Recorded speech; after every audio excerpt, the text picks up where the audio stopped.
जो अंदर की सुंदरता है वही बाहर की सुंदरता बन जाती है। बिल्कुल। एक अगर इंसान रिलैक्स्ड है, स्माइल है, उसको नहीं दूसरों के टेंशन से टेंशन लेना।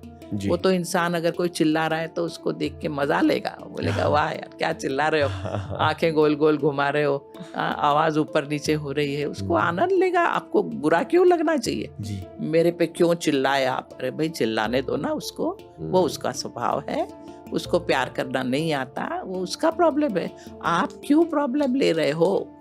लेकिन अगर एक बच्चा भूल जाता है क्यों जा रहा है कॉलेज में जा रहे हैं, मस्ती कर रहे हैं, दोस्त बना रहे हैं, लड़के लड़की घूम रहे हैं, पर्पस भूल गया है वो। लड़के लड़की घूम रहे हैं, फिर प्यार हो गया, फिर हार्ट ब्रेक हो गया, वो किसी के साथ गए इसलिए गुस्सा आ गया, सुसाइड हो गया, क्या क्या बकवास हो जाता है सब। क्यों ये सब होता है? क्योंकि हम कॉलेज क्यों गए हैं उसका पर्पस ही भूल गए। हम शादी करते, पर्पस याद रखो भाई, एक तो वहां भी गड़बड़ होगी। हमें बच्चा चाहिए, पर्पस याद रखो कि भाई क्यों बच्चा चाहिए, बच्चे के साथ क्या क्या होगा, वहां गड़बड़ होगी। तो ये सारी चीजें योग फिलॉसफी, और वो कहती कि सोचो काम करने के पहले, क्योंकि कोई भी कर्म आप करोगे वो कर्म आपको वापस भोगना पड़ेगा। कर्म का सिद्धांत। दोस्तों, डॉक्टर हंसा जी योगेंद्र की एक बहुत बड़ी हेल्थ ओरिएंटेड और योगा ओरिएंटेड फैन फॉलोइंग बन चुकी है इंटरनेट पर।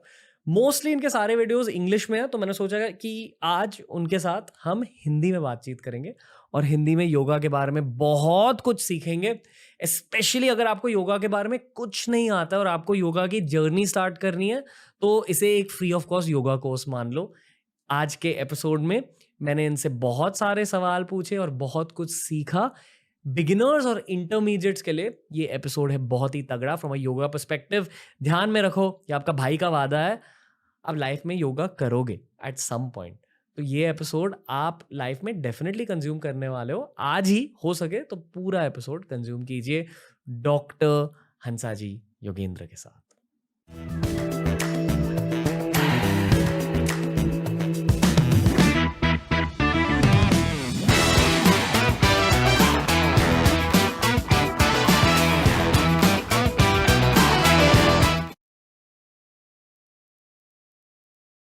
डॉक्टर हंसा, टीआरएस में आपका स्वागत है।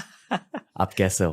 बिल्कुल ठीक, बहुत अच्छा लगा आपके साथ, आपके सामने बैठ के अपन मिलके बात करेंगे, बहुत ही सही है। मुझे भी बहुत ज़्यादा अच्छा लग रहा है। बहुत सारे वीडियोस देखे हैं आपके यूट्यूब पर, मोस्टली इंग्लिश में होता है, तो मैंने सोचा कि आज की कॉन्वर्सेशन हम हिंदी में करेंगे। ठीक है, क्योंकि चलिए। योगा हमारे देश की देन है, बिल्कुल।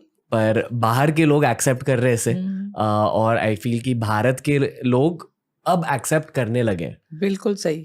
बहुत मतलब मेरे बहुत सारे दोस्त, मैं खुद भी बहुत ज़्यादा वेट ट्रेनिंग करता था, जिम जाता था, अभी भी करता हूँ, पर योगा की एक एंट्री हो चुकी है मेरी लाइफ में पिछले 2 साल 3 सालों से। मेडिटेशन बहुत देर से कर रहा हूँ, पर आसनास की एंट्री हो चुकी है और अष्टांगा की एंट्री हो चुकी है। तो मैंने खुद की लाइफ में चेंजेस देखे, पर मैंने सोचा कि एक एडवांस्ड लेवल योगा प्रैक्टिशनर से और ज़्यादा गहराई से इस सब्जेक्ट के बारे में जानूं। बिल्कुल सही कहिए। वो होता ये है कि लोग अपने देश में कुछ ऐसा हो गया है कि बाहर से जब कोई चीज़ें आती है ना, तो लोगों को लगता है कि बहुत यूज़फुल है। वो अपने देश की चीज़ वैल्यू ही नहीं करते, जबकि अपनी संस्कृति इतनी स्ट्रांग है। अपने देश ने जो दुनिया को बताया है, और योग अब पूरी दुनिया, पूरा विश्व जानता है कि योग बहुत ज़रूरी है हर व्यक्ति के लिए। जी। और मैं मानती हूँ कि हर इंसान को योग सीखना ही चाहिए। योग एक विषय ही ऐसा है कि जो कहता है भाई हमें अपना जीवन कैसे जीना है, ये योग बताता है। साइंटिफिक, वो कहता है ना कि वैज्ञानिक तरीके से, बिल्कुल व्यवस्थित तरीके से योग तो ये बात करता है। हम इंसान पैदा हो जाते हैं, हमें पता ही नहीं हम क्यों पैदा हुए, है ना। और पैदा हो गए, उसके बाद माँ बाप जो कहते हैं वो हम करते हैं, भाई बहन जो कहते हैं वो करते हैं, बड़े होके दोस्त लोग जो कहते हैं वो करते हैं, आगे जाके और भी अपना संसार थोड़ा बस देख देख कर हम करते हैं। कोई अगर टाइट पैंट पहनता है तो हम टाइट पैंट पहनना शुरू करते हैं, कोई फटे पैंट पहनता है तो हम फटे पैंट पहनते हैं। हमारा जीवन इस तरह कुछ चलने लगा है, जो बहुत ही गलत है योग के हिसाब से। योग तो कहता है कि हर इंसान यूनिक, अलग है। हर इंसान को अच्छी तरह घड़ा गया है। हम सब अलग अलग हैं, कोई डुप्लीकेसी नहीं है, या कोई ट्विंस जैसा नहीं है। एक पेड़ को देखो आप, एक पेड़ के अंदर इतने पत्ते हैं, मगर आप ध्यान से देखो हर पत्ता अलग है। उसी पेड़ का होगा मगर हर पत्ता अलग है। योग कहता है कि भाई आप कौन हो, पहले अपने आप को पहचानो। भाई मेरा शरीर क्या है, मेरा मन क्या है, मेरा स्वभाव क्या है, किस चीज से मुझे बुरा लगता है, किस चीज से मुझे अच्छा लगता है, कितना खाऊं तो मेरे लिए ठीक है, कितना खाऊं तो ज्यादा है। लोगों को देख के मत जियो।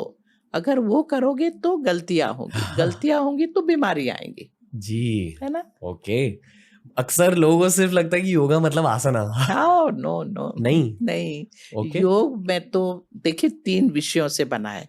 ओके, पहले तो हम योग शब्द ही समझ ले। जी। योग मतलब जुड़ना, यूनियन।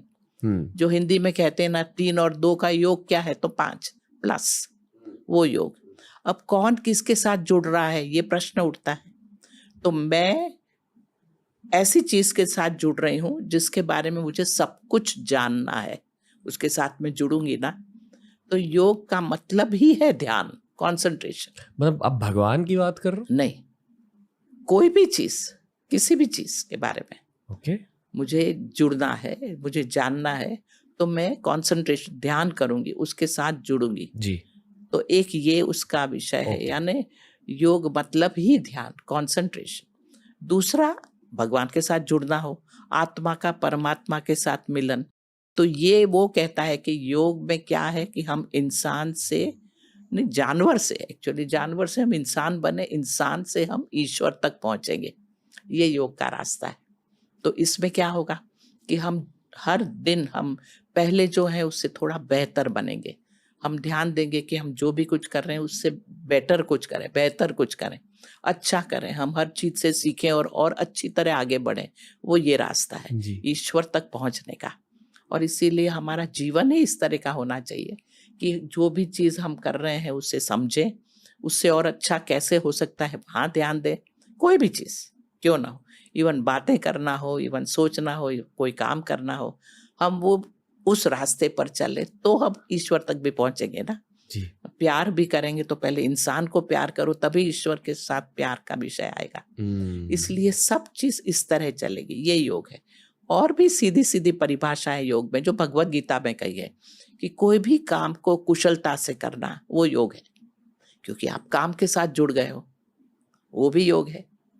उसी तरह शरीर और मन एक साथ रह के आगे बढ़ना, समत्वम योग उच्यते, बैलेंस स्टेट ऑफ माइंड, समत्व मन का रखो, वो योग है। आगे उथल पुथल तो दुनिया में चलती ही रहती है। संसार में आज क्या है, कल क्या नहीं, कभी तूफान है, कभी शांति है, वो चलता रहेगा। लेकिन आपके अंदर तो शांति ही रहनी चाहिए, आपके अंदर उथल पुथल होनी नहीं चाहिए। जी, तो अगर आप ये सीख रहे हो कि शरीर और मन साथ में रहे और आप काम करो, तो वो योग है। हमारा मन तो क्या है, हमारा मन तो यूं भटकता है, 1 सेकंड में पहुंच जाएगा कश्मीर, 1 सेकंड में पहुंच जाएगा। लेकिन मन को शरीर के साथ रखना है। मैं शरीर से जो भी काम करूं, मन उसके साथ होना चाहिए, नहीं तो हम गलत काम कर डालेंगे।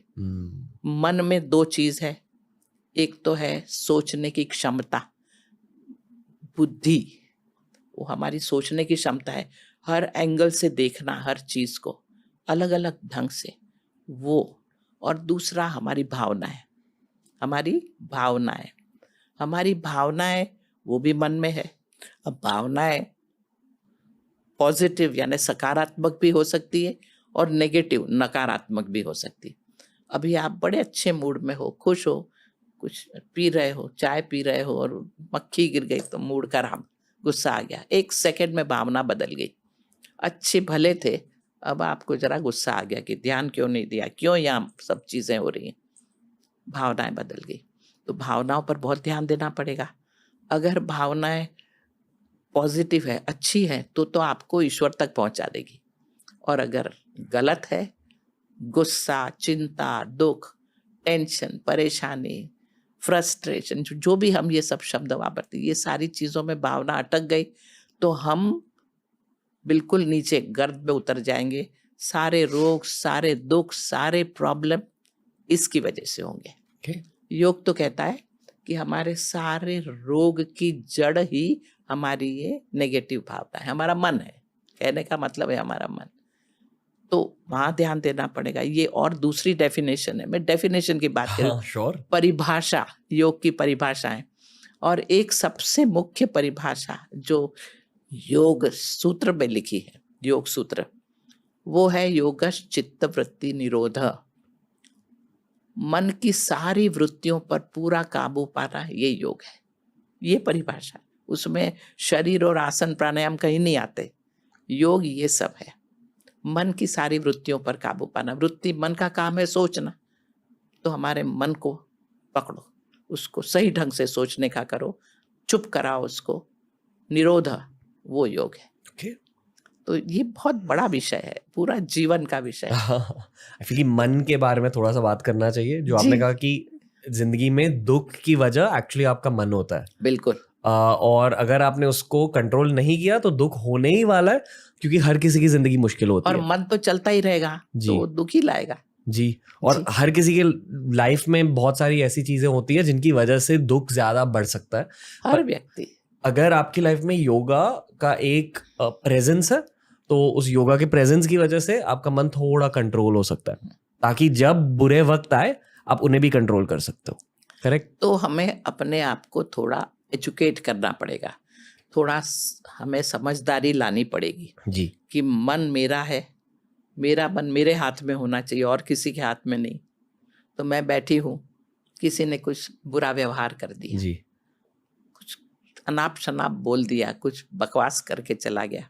अब नॉर्मली गुस्सा आएगा ही, मुझे भावनाएं है मेरे अंदर, गुस्सा आएगा, बुरा लगेगा, लगेगा कि उसको क्या करूं मैं, या दुखी हो जाऊंगी मैं कि जब मैं इतना प्यार से उससे बात करती हूँ तो वो ऐसा कैसे बोल के चला गया। जी। ये सब सोचने लगूंगी। लेकिन फिर क्या होता है, अगर मुझे गुस्सा आया, अगर मैं दुखी हुई, मैं परेशान हुई, मेरी आनंद की स्थिति चली गई बिकॉज उसने ऐसा व्यवहार किया, मैं नहीं तो खुश थी लेकिन चली गई, तो मेरा ब्लड प्रेशर शूट होने वाला है, ये याद रखो। योगियों ने देखा है शरीर में क्या होता है मन की वजह से, बहुत डिटेल में गए हैं योगी।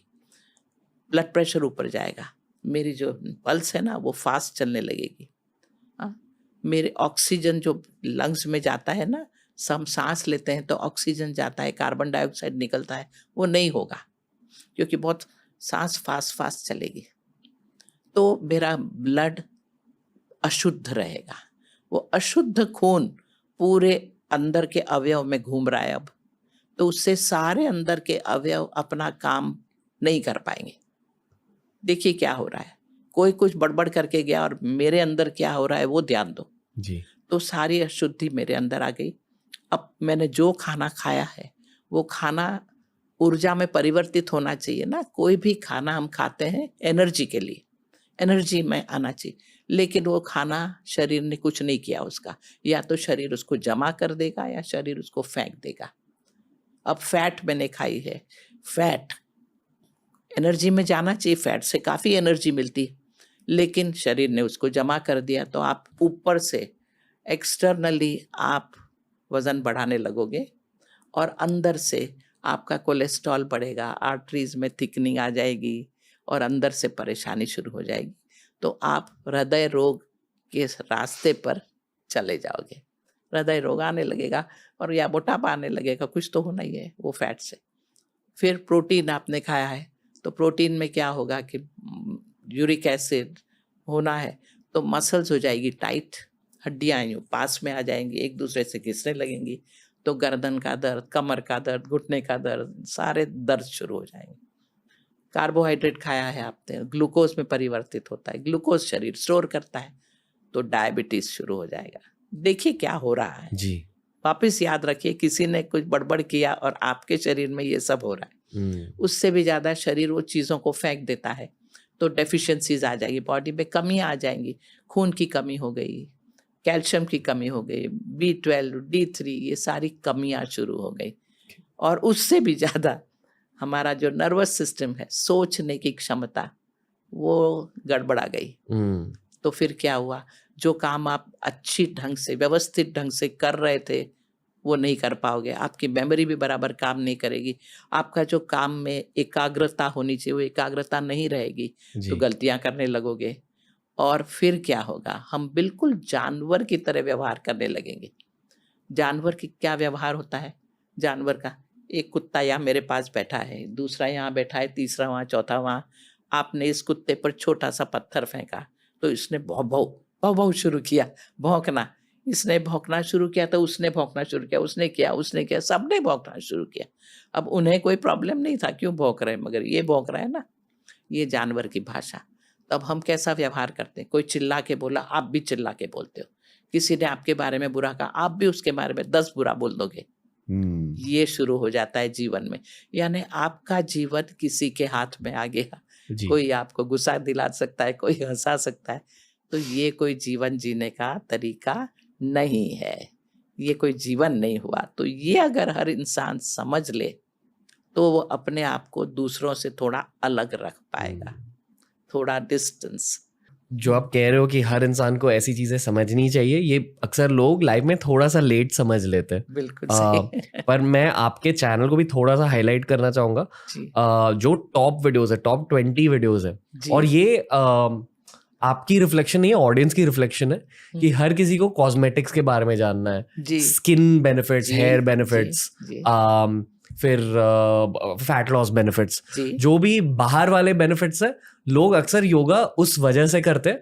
एंड आई फील कि ये सही या गलत नहीं है। कुछ नहीं है, बिल्कुल गलत नहीं।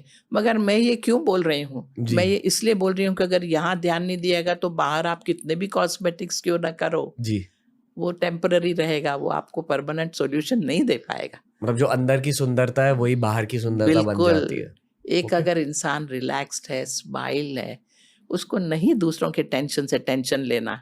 जी। वो तो इंसान अगर कोई चिल्ला रहा है तो उसको देख के मजा लेगा, बोलेगा वाह यार क्या चिल्ला रहे हो, आंखें गोल गोल घुमा रहे हो, आवाज ऊपर नीचे हो रही है, उसको आनंद लेगा। आपको बुरा क्यों लगना चाहिए, जी। मेरे पे क्यों चिल्लाए आप, अरे भाई चिल्लाने दो ना उसको, वो उसका स्वभाव है, उसको प्यार करना नहीं आता, वो उसका प्रॉब्लम है, आप क्यों प्रॉब्लम ले रहे हो। तो हमें जीवन जीना आना चाहिए या नहीं, हर इंसान को, कि दूसरों की वजह से हम कोई दूसरों के हाथ के खिलौना नहीं है जी। कि किसी ने आपको हंसा दिया, किसी ने गुस्सा दिला दिया, किसी ने ये कर दिया। तो पहले सही ढंग से जीवन जीना तो सीखना पड़ेगा ना हर व्यक्ति को, ये जरूरी है, हर इंसान को ये सीखना जरूरी है कि मेरा जीवन किसी के हाथ में मैं ना दूं, इमोशनली मैं अपनी बाजी खुद के हाथ में रखूं। ओके। मैंने कुछ अच्छा काम किया तो कोई प्रेस करेगा तो मैं खुश हूँ, किसी ने क्रिटिसाइज कर दिया, कुछ बुरा बोल दिया तो मैं दुखी हूँ, तो फिर मैं क्या हूँ। फिर मैंने अच्छा काम किया, मैंने आनंद से काम किया, मुझे आनंद लेना चाहिए। कोई कुछ भी बोलेगा, वो कहता है ना लोग तो हैं कुछ भी कहते रहेंगे, जी। आपकी भावनाएं क्यों डिस्टर्ब होनी चाहिए उसकी वजह से। तो ये तो आना ही चाहिए यहाँ पे। इसलिए मैं बार बार कहती हूँ कि जीवन कैसे जीना ये तो हर व्यक्ति सीख ले, फिर जीवन को कैसे और मजेदार बनाना उसके लिए सारी चीजें हैं। योग तो कहता ही है, ये अपने एक एक अवयव का परफेक्ट ध्यान देना जरूरी है, हर अवयव का ध्यान देना जरूरी, मगर नुकसान तो मत करो पहले अवयव को, नेगेटिव तो मत जाओ। अब ये करने से आप अवयव को नुकसान में पहुंचा रहे हो, तो वो करना बंद करो, फिर प्रोग्रेस करेंगे, फिर ईश्वर तक पहुंचेंगे, सुंदरता तक आएंगे। तो पहला ये स्टेप है, कैसे जीवन जीना, ये हर एक को आ जाना चाहिए। फाउंडेशन ऑफ लाइफ, हमारे जीवन की ये धुरी है, वो आ जाना चाहिए। ये सब लिखा गया है योगा सूत्र में।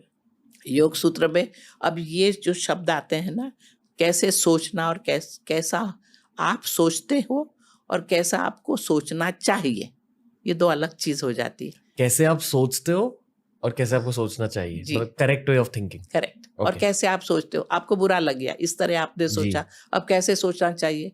सोचो कि बेचारा वो आज सुखी नहीं है, दुखी है, इसलिए चिल्ला रहा है। सोचो कि शायद वो कॉन्स्टिपेटेड होगा मजा ले सकते हो जी। सोचो कि उसका भूखा होगा, उसको खाना नहीं खाया इसलिए गुस्से में है, कुछ भी सोच लो, लेकिन उससे बुरा नहीं मानना है। और उसको ये नहीं कहना चुप, चिल्लाना बंद कर, मेरे पे कैसे चिल्लाया। आप दुनिया को नहीं कुछ कह सकते, बदल नहीं सकते, जो जैसा है वो है ही। मैं अक्सर एग्जाम्पल देती हूँ कुत्ते का। कुत्ता, हम जानवरों से बहुत सीखते हैं और योग ने प्रकृति से बहुत कुछ लिया है। अब कुत्ता है, कुत्ता भौंकता है, कुत्ता काटता भी है, लेकिन फिर भी लोग कुत्ते को अपने घर में रखते हैं। क्यों? क्योंकि उसका एक गुण देखा है कि वो वफादार है।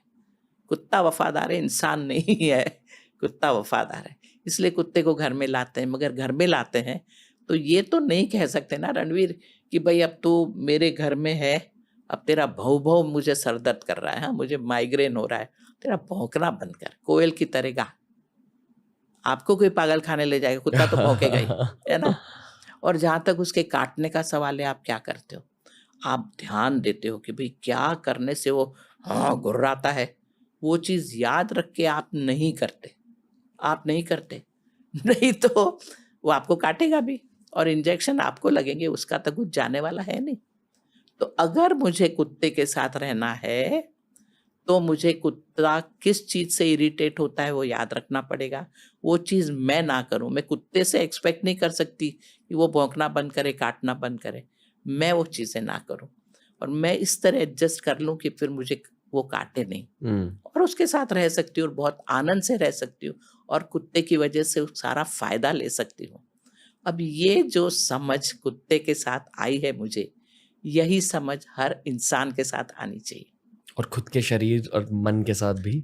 वही तो, अभी वो चिल्ला रहा है तो भाई ठीक है, आप अपने आप को बचाओ ना। आप क्यों डिस्टर्ब हो रहे हो? आप वो सब ना करो जिससे वो और ज़्यादा चिल्लाए। ध्यान से सुनो, उसके बारे में कुछ अच्छा बोल दो जिससे वो बेचारा थोड़ा खुश हो जाए। अभी दुखी है वो, इसलिए जी। चिल्ला रहा है।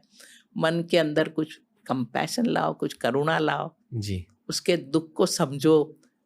ये नहीं कि चिल्लाना बंद कर। तो ये जो हम में परिवर्तन आया, वो योग कहता है, वो योग की साइकोलॉजी। साइकोलॉजी सब्जेक्ट योग में है, जो हम ये सारी बातें सिखाते हैं कि कैसे सोचना चाहिए, कैसे आप सोचते हो लेकिन अब उसे बदलो, रीसेट योर लाइफ, थोड़ा सा बदलो। Okay. कठिन नहीं है, बहुत आसान है और हम करते भी है। अमुक जगह करते हैं, अमुक जगह भूल जाते हैं। बस करने लगो, अपने आप को नुकसान पहुंचाना बंद करो, है ना। Okay. मैं आपसे सवाल पूछना चाहता हूँ पर पहले ये कहूंगा कि मुझे बहुत अच्छा लग रहा है आपसे बात करके, बहुत जी। ज्यादा शांति फील हो रही है।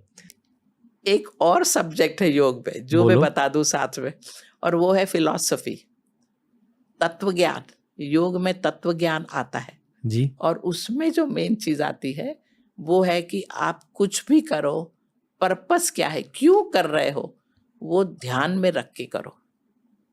अब जैसे आप यंग बच्चों के साथ बात करते हो, कॉलेज जाते हैं, कॉलेज क्यों जा रहे हैं भाई?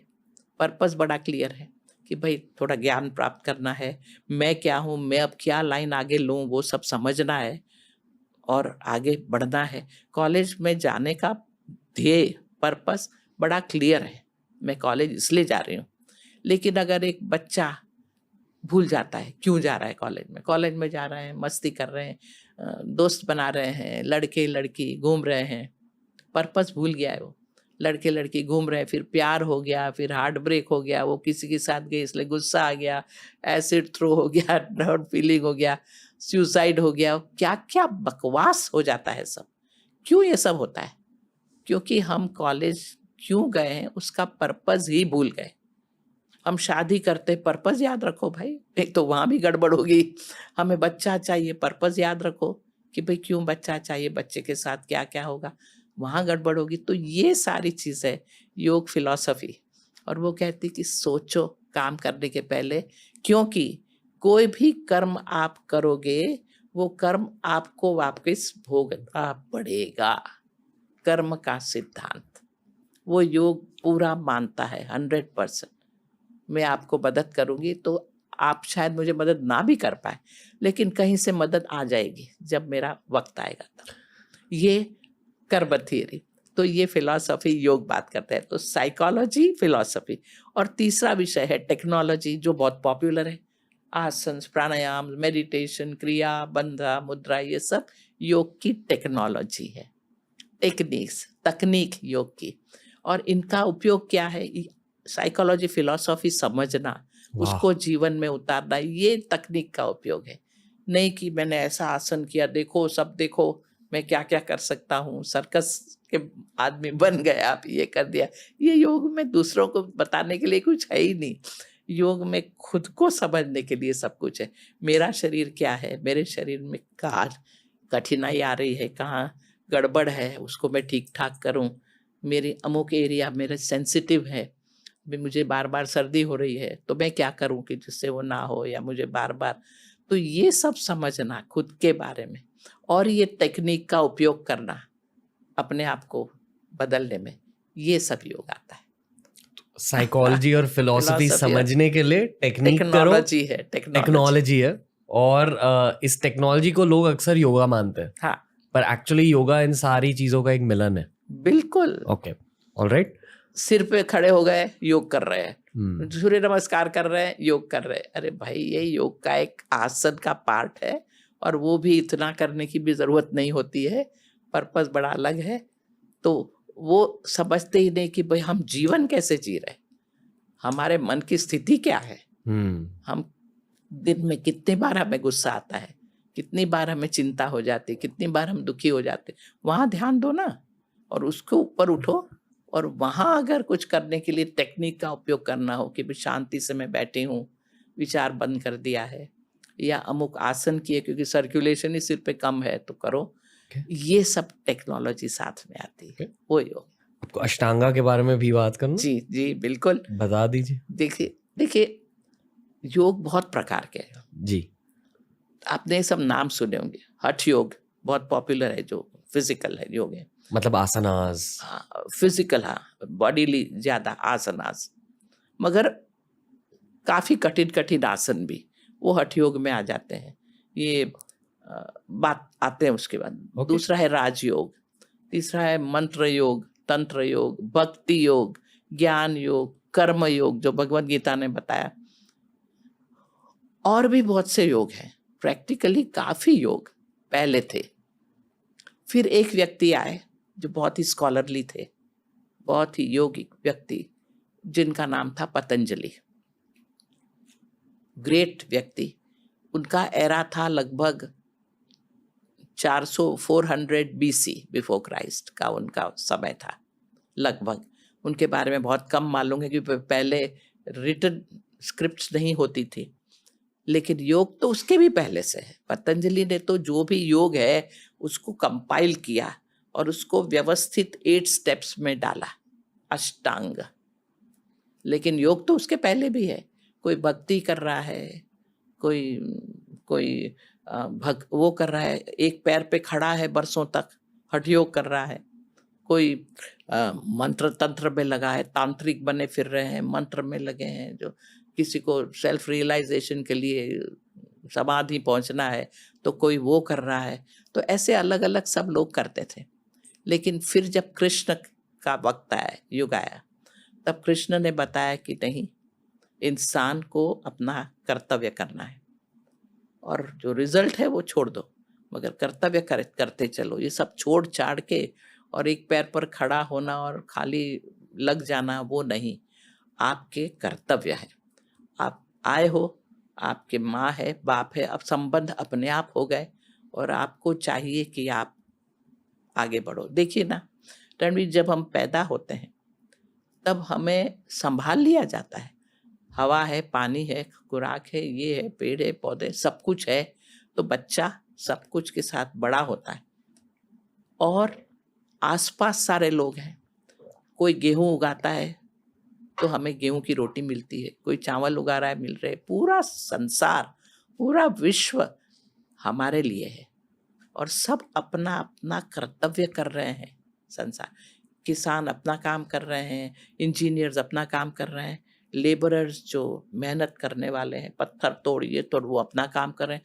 हर एक के काम से ये सब चीज़ें बनी, रास्ते बने, प्लेन बने, ट्रेन बने, ये सारी चीज़ें उसकी वजह से बनी। और कोई बिजनेस कर रहा है, ट्रेडिंग, तो दुकान खोलता है, दुकान में सब माल आता है, फिर वो बेचता है, हम जाते हैं, वो लेके आते हैं, फिर हम उसका पाउडर बनाते हैं, और फिर हमारी रोटी बनती है।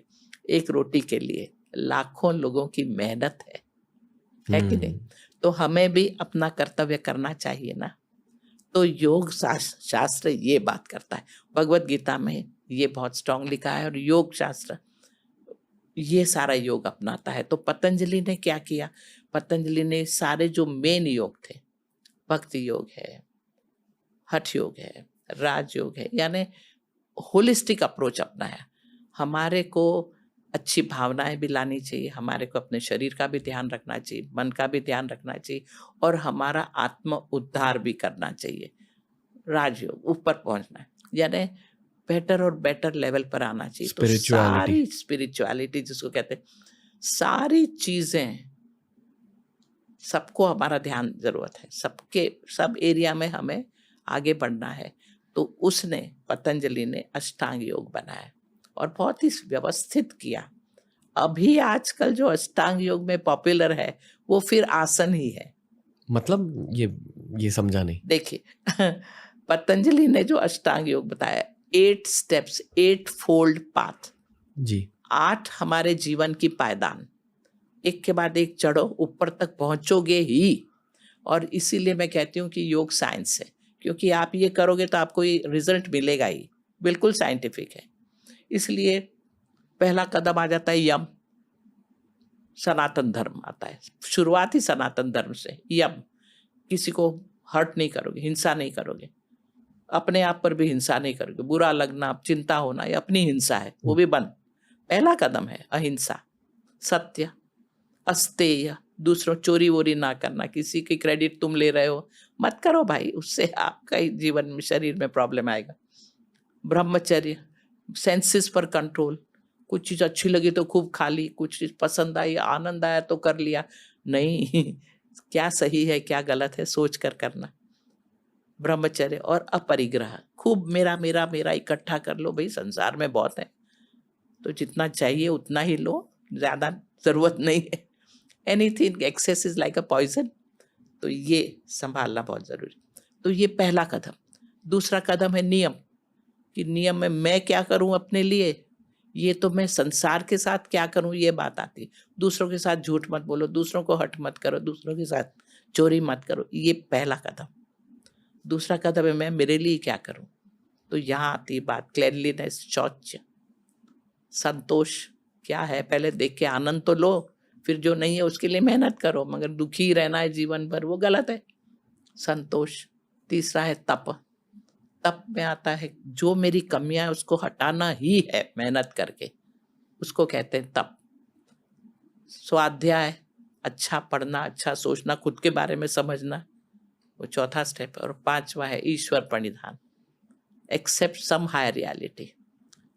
ईश्वर शब्द आता है योग में, यही ईश्वर शब्द आता है, योग रिलीजन नहीं है, लेकिन योग में ईश्वर शब्द यहाँ आता है। जब आप मेहनत कर रहे हो ना, खुद को सही बना रहे हो, तो फिर अहंकार आने की शक्यता है। इसलिए ईश्वर है कि अगर आप कुछ अच्छे हुए हो तो भी कुछ, सब कुछ अच्छा चल रहा है इसलिए अच्छे हुए हो, सब व्यवस्था ठीक चल रही नहीं तो नहीं भी होते। इसलिए ये संभाल कर आगे बढ़ना, तो ये यम और नियम है। फिर आता है आसन, फिर शरीर को, जो भी शरीर में है कमजोरियां, कठिनाइयां, टेंशन, ये वो, उसको हटाना है, शरीर को फ्लेक्सिबल बनाना है, लचीला बनाना है। और उसमें बात आती है हमारी स्पाइन की, हमारी रीढ़ की हड्डी। हमारी रीढ़ की हड्डी को लचीला बनाओ, वो अगर कड़क होगी, ये सब वर्टिब्रेज है ना रीढ़ में, वो बीच बीच में से नसें निकलती है, नर्व्स, तो वो अगर दब गई तो फिर दर्द वर्द और सब प्रॉब्लम शुरू हो जाएंगे। उनको लचीला रखो, और इसीलिए आसन है, आगे झुको, पीछे झुको, साइड में जाओ, ट्विस्ट करो, ऊपर की ओर खींचो और नीचे की ओर जाओ। ये 6 तरह के आसन रीढ़ की हड्डी के लिए। और दूसरा एरिया है पेट, स्टमक, उसको नरम रखो। उस पर वजन आया और वो ऊंचा आ गया तो वो स्वास्थ्य ठीक नहीं रहेगा। इसलिए पेट हमेशा अंदर हो, इन कॉन्टूर, और सॉफ्ट हो। नाभि, तो योग के हठ योग में यानी आसन के साथ ये सब एरिया की बात आती है। और फिर एक्सट्रीमिटीज, आप, हमारे हाथ पैर, हम पलाठी मार के बैठना तो आना ही चाहिए। मैं तो बोलती हूँ आजकल हम लोग भूल गए हैं, सब कुर्सी पर बैठते हैं, उससे प्रॉब्लम बढ़ रहे हैं। हार्ट के प्रॉब्लम सबसे ज़्यादा बढ़ रहे हैं कुर्सी पर बैठने से। मालूम है आपके हार्ट को अंगूठे से ऊपर की ओर खून खींचना पड़ता है, सर्कुलेशन करता है ना हार्ट, जी। रक्त। अब ज्यादा जोर लगाना पड़ता है अगर आप यूं पैर लटका के बैठे हो तो। अगर आप पैर ऊपर करके बैठे पलाठी पे, तो वो गुरुत्वाकर्षण का फोर्स खत्म हो गया। यहाँ तो गुरुत्वाकर्षण का फोर्स है, ग्रेविटी, यूं खत्म हो गया, तो फिर हार्ट आराम से काम कर सकता है। वो फोर्स हट गया। तो योगियों ने 28 मेडिटेटिव पोज बताए, एक दो भी नहीं। हम आसन सब कर लेते हैं, मगर मेडिटेशन के तरीके, सुखासन है, पद्मासन है, वज्रासन है, अमुक चीज फेमस है, सिद्धासन है, स्वस्तिकासन है, बहुत सारे ऐसे हैं। आप पैर ऊंचे करके बैठो, पांव अपनी ओर साथ में लेके बैठो, एक्सट्रीमिटीज, ये योगी कहते हैं। फिर भले कुर्सी पे बैठो, भले जमीन पे बैठो, कहीं भी बैठो, मगर पैर आपके साथ होने चाहिए। तो हार्ट सही रहेगा, हमारा डाइजेशन सही रहेगा, हमारे ये सारे एरिया लचीले रहेंगे, वहाँ कड़कपना आएगा ही नहीं, हेल्थ अच्छी रहेगी। फिर आपको बहुत ज्यादा आसन करने की जरूरत नहीं, एक दो किया ठीक रहोगे। ये सच है, एक दो आसन किए तो ओके। अगर आपने अपने शरीर को लचीला बना लिया है तो तब तक नहीं। आजकल तो मैंने देखा है यंग बच्चे हाथ जमीन तक टच भी नहीं कर पाते, उनको बोलो जरा झुको बेटा, तो पाँव तो घुटने तक ही हाथ जाते हैं, जबकि जमीन तक तो हाथ जाना चाहिए ना। एक पेपर गिरा है तो झुक के उठाने जितने तो शरीर सही रहे ना। हम पर एक बार आपने बॉडी फ्लेक्सिबल बना दी तो फ्लेक्सिबल रहती है अनलेस आप गलतियां करो। गलतियां क्या? मोटापा बढ़ रहा है, Okay. या ना, मोटापा बढ़ रहा है, शरीर में रोग आ गए हैं, आर्थराइटिक कंडीशन आ गई, तो फिर आपको ABCD से फिर शुरू करना पड़ेगा।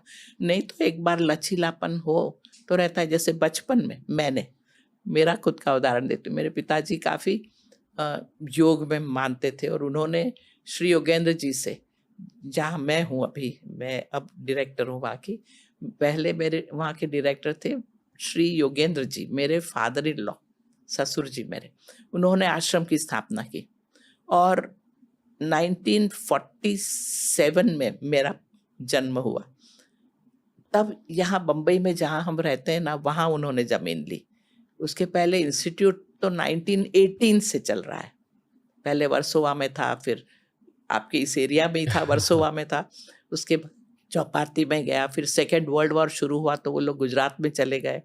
फिर 1947 जब इंडिपेंडेंस हुआ तब उन्होंने वहाँ ज़मीन ली सांता क्रूज ईस्ट में, और वहाँ वो आए। तो 1947 में मैं पैदा हुई और 1950 में मेरे फादर यहाँ सीखने आए। उन्होंने आश्रम शुरू कर दिया था, योग सिखाना शुरू कर दिया था, तो मेरे पिताजी वहाँ सीखने आए। तो मेरे पिताजी, हमारी भी प्रॉपर्टी विले पार्ले में थी, ये सांता क्रूज में थे, चल के आ सकते थे, तो आए।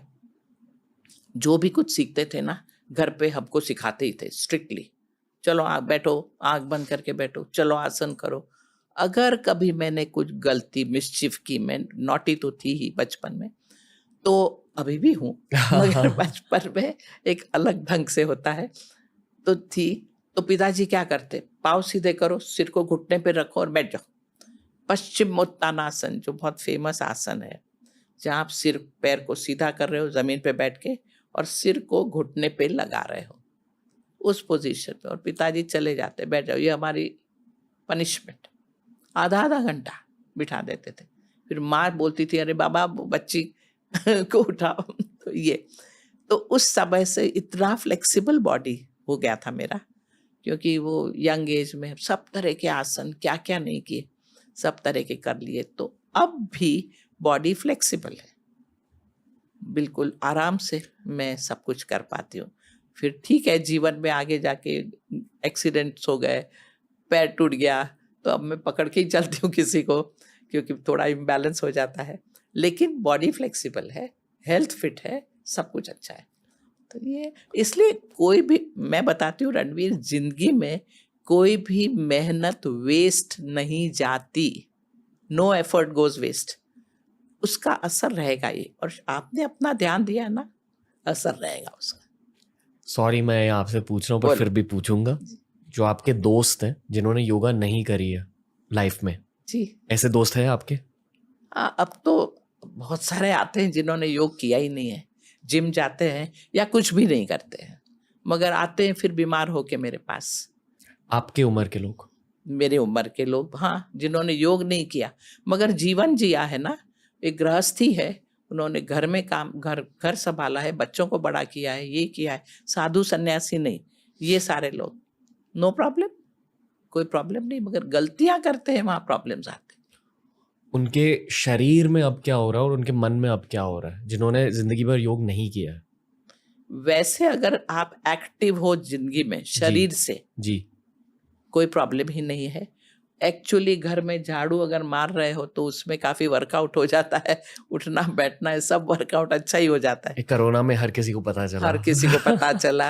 कोरोना के बाद तो जीवन जो बदला है जी, वो एक देखने लायक है। काफी सारे लोगों के लिए एक बुरी तरह से भी बदला है। हाँ, ये भी सत्य है। उनके जॉब बहुत सत्य है, और इसीलिए तो मुझे भी अब कोरोना के बाद ऑनलाइन आना पड़ा, नहीं तो मैं बिल्कुल शांति से बैठी थी आश्रम में हम लोग, और जो आता था वो सीखते थे, लेकिन कोरोना के बाद में फिर ऑनलाइन पे आए और बताना शुरू किया। घरों में लड़ाइयाँ, पैसे की कमी की वजह से प्रॉब्लम, बहुत कुछ है रणवीर। मैंने उन सबको समझाया कि देखो, जॉब नहीं है, बिजनेस बिल्कुल बंद हो गया है। ऐसे सारे लोग आए हैं जिन्होंने योग तो कभी किया ही नहीं है, लेकिन दुखी है, टेंशन में है, लड़ाई हो रही, पति पत्नी को डिवोर्स लेना है, बच्चों में सब साइकेट्रिक प्रॉब्लम नज़र आ रहे हैं, वो सारी चीज़ें हो रही, तो उसके लिए मेरे पास आते हैं।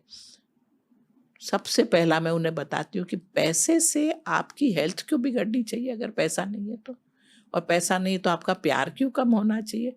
लिस्ट बनाओ, पैसे से क्या मिलता है और पैसे से क्या नहीं मिलता, बताओ रणवीर, लिस्ट।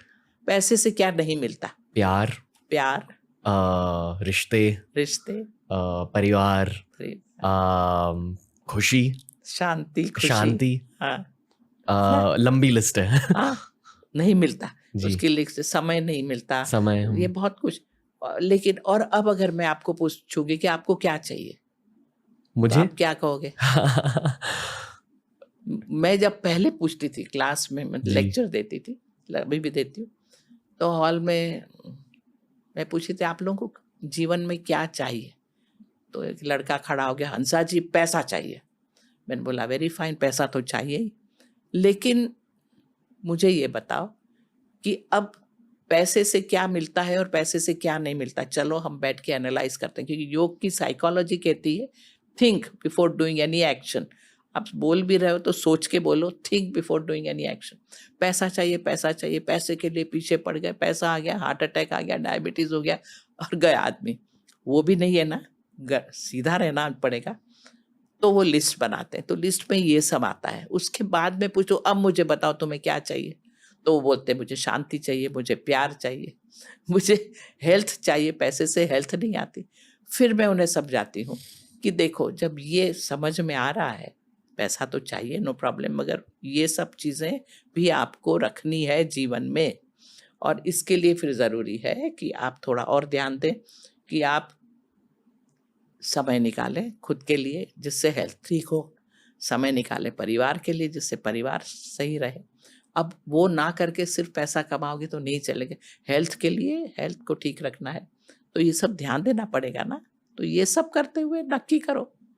तो फिर मैं उनको कहती हूँ कि 24 घंटा है हमारे पास, उसमें से 8 घंटा आपको सोना बहुत ज़रूरी है। अब सोने में आप थोड़ा मेडिटेशन कर लो, सोने में प्राणायाम भी कर लो, सोने में शांति से बैठो, सोने में पढ़ाई भी कर लो, कुछ फोकस करना हो तो। यानी वो नींद उतना कम लोगे तो चलेगा 8 घंटे में से।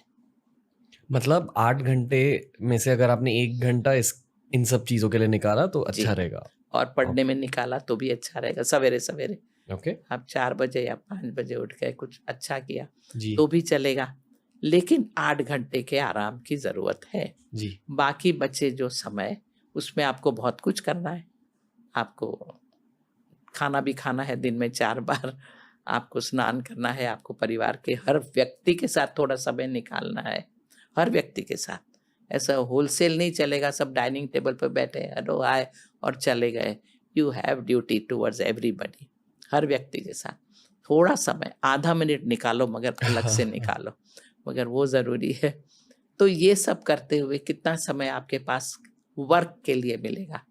8 घंटा, मैक्सिमम 10 घंटा, उससे ज़्यादा तो मत समय दो उसको। बाकी तो दूसरा सब करना चाहिए।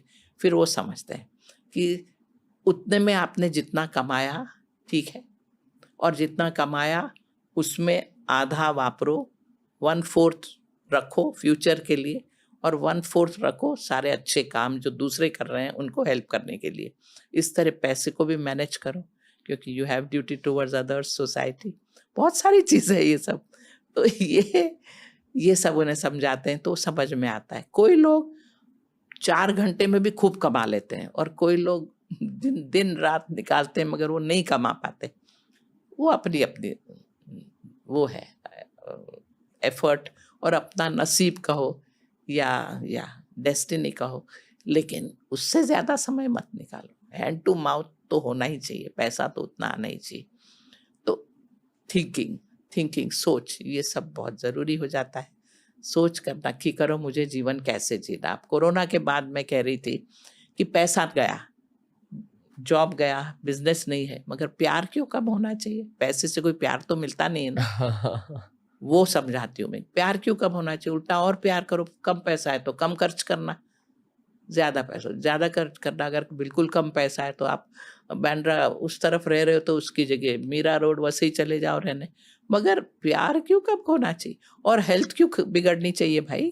क्या हो गया है आजकल का व्यक्ति? बहुत मटीरियलिस्टिक हो गया है, हर चीज़ को पैसे से ही लिंक करता है। किसी के पास पैसा ज़्यादा है तो वो सक्सेसफुल है, और कम है तो सक्सेसफुल नहीं। ऐसा नहीं है, ऐसा नहीं है। हाँ, बेसिक तो पैसा चाहिए ही चाहिए, लेकिन ये सब भी तो चाहिए ना। तो मैं समझाती हूँ कि चलो जाओ और ज़रा प्यार से बात करो। हस्बैंड को कोसते रहते हो, कुछ कमाता नहीं, उसकी जगह उसके गुण देखो और प्यार से रहो। चलो नक्की करो परिवार की, अब किस तरह हम अपनी खर्चे कब करेंगे, क्या करेंगे, घर में क्या है वो तो देखो। आई फील वक्त के साथ आपको पता चलता है कि पैसों की कीमत एक्चुअली कम होती है लाइफ में। इन सारी चीज़ों की कीमत पैसों से ज़्यादा होती है। यस, ये समझदारी आती है, और कोरोना ने ये समझदारी बढ़ाई है जिन्होंने ये सब सुना है जो मैंने कहा है वो। मैम ऑनेस्टली मैं मेरे एज ग्रुप के बारे में बताऊंगा। मेरे एक बहुत करीब मतलब बहुत क्लोज फ्रेंड है मेरे। वो भारत लौट कर आ रहे हैं अपनी मम्मी के लिए, क्योंकि उन्हें लग रहा था कि मम्मी अकेली है यहाँ, तो उनके साथ रहना है। पर वो ये भी कह रहे थे कि हमारे एज ग्रुप में, मतलब मैं 1993 बॉर्न हूँ, मैं 30 साल का हो चुका हूँ इस साल, तो सारे लोग 30 साल के हो रहे। हर कोई किसी ना किसी चीज की वजह से थोड़ा सा दुख महसूस कर रहा है। कुछ लोगों को करियर का दुख है, कुछ लोगों को रिश्तों का दुख है, कुछ लोगों को सिंगल लाइफ का दुख है, कुछ लोगों को हेल्थ का कुछ दुख है, कुछ लोगों का मतलब कुछ लोगों के रिग्रेट्स है कि 20s में मेहनत नहीं करी एटसेट्रा। पर हर कोई ना कोई चीज से सफर कर रहा है। बिल्कुल सही है। मैं भी खुद ऑनेस्टली थोड़ा सा सफर कर रहा हूँ, क्योंकि लाइफ परफेक्ट नहीं होती। पर मैंने ये नोटिस किया है कि जिन लोगों ने हेल्थ पर फोकस किया अपने 20s में, अल्कोहल से थोड़ा सा दूर रहे, ड्रग से थोड़ा सा दूर रहे, फिटनेस पर थोड़ा सा फोकस किया। हर किसी ने योगा नहीं करी, बहुत कम लोगों ने योगा करी है। अब लोग कर रहे हैं, अब लोगों को पता चल रहा है कि अरे मतलब बॉडी के साथ क्या हो रहा है। मतलब जब आप 30 साल के हो जाते हो एज अ गाय, सडनली आपके स्ट्रेंथ लेवल्स, आपकी ताकत थोड़ी सी घटती है सडनली। मतलब वही बैग जो आप आसानी से उठा पाते थे अभी भारी लगने लगे, और ये आपको बहुत अचानक से पता चलता है। हाँ, तो कुछ लोग योगा करने लगे और उनमें बैलेंस आ रहा है। जिन लोगों ने हेल्थ पर फोकस किया वो थोड़े से कम दुखी है। वो भी है, उनमें उनके दिलों में दुख है पर कम दुख है। हेल्थ इज वेल्थ ना, उसको भी तो वेल्थ के साथ जोड़ो, तो डेफिनेटली करना चाहिए। और मेरे बहुत सारे दोस्त बहुत ज्यादा पछता रहे हैं। तो अब वो कहते हैं ना, पछताने से क्या होगा, लेकिन अब चलो, अब से शुरुआत करो और अब से थोड़ा ध्यान दो, और अब से रिग्रेट का तो कोई स्थान नहीं है लाइफ में। जी, मैंने ये क्यों नहीं किया, ऐसा करना चाहिए था। अरे भाई ठीक है, जो किया अपनी अक्ल के हिसाब से किया, आपने जैसे जिए सही जिया है। आपकी अक्ल के हिसाब से सही, अपने आप को नीचे मत गिराओ। भगवत गीता में तो ये बहुत स्ट्रांग श्लोक है, उद्धरेत आत्मनात्मानम न आत्मानम अवसादेत। बड़ा स्ट्रांग श्लोक है। वो कहता है कि अपने आप को ऊपर उठाओ, अपने आप को प्यार करो, अपने आप को ऊपर उठाओ, अपने आप के बारे में समझो। यू शुड नो कि भाई आप सब कुछ कर सकते हो। ये अपने आप में कॉन्फिडेंस लाओ, ये बहुत ज़रूरी है। क्या नहीं कर सकते आप, सब कुछ कर सकते हो। मैं आती हूँ उस पॉइंट पे, नीचे कभी मत गिराओ, डिप्रेशन में तो कभी भी मत जाओ। अवसाद यानी डिप्रेशन, कभी भी मत जाओ, क्योंकि आपको भगवान ने सब कुछ दिया है, ये शरीर दिया है, ये मन दिया है और ये आत्मा दी है। आत्मा के पास बहुत ताकत है, सब कुछ दिया है। आत्मा के पास एनर्जी है, नॉलेज है, सब कुछ है अंदर, सब बैठा है अंदर। तो आपके पास सब कुछ है, आप क्यों अपने आप को नीचे गिराते हो? कभी मत गिराओ, क्योंकि आप ही अपने दुश्मन हो और आप ही अपने दोस्त हो। ये गीता का श्लोक है। तो दुखी तो होना नहीं है। दुखी होने का मतलब वही बात हुआ ना जो मैंने पूरी लिस्ट बताई थी वो सब हुआ। तो Okay. वो तो करना नहीं। जो हुआ उससे अनुभव तो लिया ना। जब आप कोई भी चीज से अनुभव लेते हो तो दुख का तो कोई स्थान ही नहीं है, कभी नहीं होना चाहिए दुखी। सीखो, अगर मिल गया जो चाहिए था तो बी हैप्पी, नहीं मिला तो नॉलेज मिला है, ज्ञान मिला है जो बहुत काम आएगा जिंदगी भर आपके। और शायद उससे तो एक बेहतर चीज आ रही है आपकी लाइफ में। आएगी, तो ये भी देखना जरूरी है कि अगर मैं चाहता हूँ ऐसा नहीं मिला मुझे, तो शायद कुछ और अच्छा आने वाला होगा, इसलिए नहीं मिला। मैम ऑनेस्टली मैं दिन भर दर्द के बारे में बात कर सकता हूँ, पर मुझे सॉल्यूशंस के बारे में भी बात करना है। जेन्युइनली आपसे आसन्स के बारे में जानना है, योगा के प्रैक्टिकल एस्पेक्ट के बारे में जानना है, इसलिए पहले मैं बात करना चाहूँगा सूर्य नमस्कार के बारे में। जी ओके। मैंने भी पूरी तरह से आसन प्रैक्टिस नहीं स्टार्ट की अभी भी। आई फील कि मेरी बॉडी काफ़ी स्टिफ है जी। और मैं उसे ज़्यादा फ्लेक्सिबल बना रहा हूँ, ग्रेजुअली ज़्यादा फ्लेक्सिबल हो रही है और आसन भी अच्छे से हो रहे हैं ग्रेजुअली। आई थिंक मोस्टली हर भारतीय को सूर्य नमस्कार के बारे में पता है और सूर्य नमस्कार से बहुत सारे लोगों की शुरुआत होती है योग में। जी जी जी। इज इट द मेन आसन? मतलब सूर्य नमस्कार के अलावा भी बहुत सारे आसन होते हैं, पर ये वाला आसन इतना जरूरी क्यों है, इतना पॉपुलर क्यों है और लॉन्ग टर्म में क्या फायदे मिलते हैं जी इसकी वजह से? देखिए, एक तो सूर्य नमस्कार 5-6 आसनों का कॉम्बिनेशन है। सूर्य नमस्कार के सब आसन अलग अलग कर डालो जी, और पहले उन आसनों को बहुत अच्छी तरह से करो तो बहुत ही ज्यादा फायदा होगा। क्योंकि होता यह है कि सब आसन एक साथ करने में, कोई भी आसन में देखती हूँ लोग सूर्य नमस्कार करते, कोई भी आसन व्यवस्थित नहीं कर पाते। अब जैसे शुरुआत ही करते हो आप, सांस, दोनों हाथ को जोड़ा, ऊपर ले गए, थोड़ा बेंड पीछे किया, थोड़ा आगे झुके। अब यहाँ आगे झुककर हाथ को जमीन पर टच करना, जिसको कहते हैं हस्तपादासन, वो हम कर ही नहीं रहे। वो आगे झुका, सीधा आगे गए, एक पाँव पीछे किया, दूसरा किया, यूं किया, उठे, वापस किया। It is more like a workout. सूर्य नमस्कार वो एक वर्कआउट की तरह कर रहे हैं। शारीरिक कसरत यानी शारीरिक बेनिफिट के लिए जरूरी है, जो मैं मानती हूँ और हमारे इंस्टीट्यूट में हम वैसा ही करते हैं। हम सूर्य नमस्कार शुरुआत में कराते ही नहीं है, पहले उनको ये सब चीजें परफेक्ट कराते हैं। क्या कि हर आसन व्यवस्थित करना। ओके। तो पहले तो पीछे झुकना, आगे झुकना, हस्तपादासन। अगर आगे आप इतने स्टिफ हो, नहीं झुक सकते, सूर्य नमस्कार फिर भी कर लेते, स्टिफ है वो, लेकिन आगे गए, हाथ को ऊपर किया, वापस ले आए, वो सब कर लेते, परफेक्ट नहीं होता। इसलिए आगे झुकना है, हाथ को जमीन पर टच पूरा करना आना चाहिए, पूरा हाथ पाम जमीन तक टच। अगर नहीं हो रहा तो दिन में 4 बार याद रख के, एक ही बार करने से फ्लेक्सिबिलिटी जल्दी नहीं आएगी, ये मेरा अनुभव है। कितनी जल्दी आती है अगर आपने 4 बार किया? तो महीने में आप फिट हो जाओगे। है ओके। मतलब 4 बार करो ना, हर दिन आप 4 बार स्ट्रेचिंग कर रहे हो थोड़ी सी? नहीं, हाथ को बस वो चीज जहाँ आप स्टिफ हो, ओके, जहाँ आपके बॉडी में स्टिफनेस है, वही चीज ना। तो आप, मैं अक्सर कहती हूँ, खाना खाने बैठ रहे हो ना, उसके पहले जरा जमीन को हाथ टच कर लो और फिर खाना खाने बैठो। एक नियम बना लिया है ना। ये योग की टेक्निक्स को जीवन में उतारने के ये सब तरीके, लाइफस्टाइल पे लाओ। अलग से 1 घंटा आसन कर लिया वो तो ठीक है, हर एक को वक्त नहीं मिलता, मुझे ही नहीं मिलता, किसी को जरूरी नहीं कि वक्त मिले, परिवार है, इतने सारे रिस्पॉन्सिबिलिटीज है, लेकिन जब भी जो भी मिले कुछ तो कर ही सकते हैं आप जी। तो चलो, और वो पार्ट जहाँ बहुत स्टिफ है वो करना ही चाहिए। अब आपकी लाइफ, जैसे आप बैठे हो, लंबे समय आप बैठे रहते हो, तो आपकी बैक, लोअर बैक को एक्सरसाइज देना बहुत ज़रूरी है, नहीं तो आगे जाके तकलीफ होगी। अब आपने क्या किया, यहाँ किडनी पे दबाव आ रहा है, पीछे लीवर भी दबा हुआ है।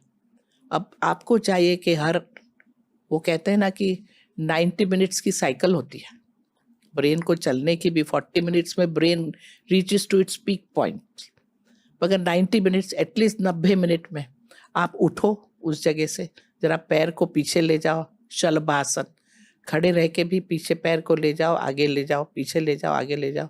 अगर लेटने मिले तो पेट पे लेट के पैर को थोड़ा पीछे ले जाओ और फिर आके वापस बैठो। वाह, इस तरह करना चाहिए। Okay. प्रॉब्लम आ जाए फिर करना, वो तो एक अलग बात है, लेकिन ऐसे आप बिल्कुल फिट रहोगे जब तक जिंदा है तब तक, क्योंकि जहां आपने अपने आप को संभाल लिया, इमीडिएटली प्रॉब्लम आए उसके पहले। Yoga is a path of prevention, वो आ जाए नीचे।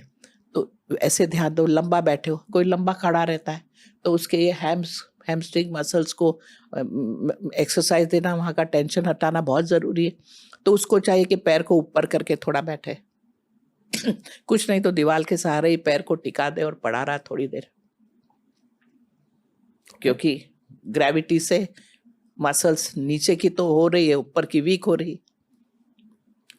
तो ये करना ज़रूरी है। तो इस तरह अपने जीवन को देखते हुए ये टेक्निक्स को भी अपने जीवन में लानी चाहिए। एक बार आप कर लो आसन, मगर ये आपको 3-4 बार करना चाहिए, क्योंकि आप लंबा बैठते हो, लंबा खड़े रहते हैं कोई, ये ध्यान देना है।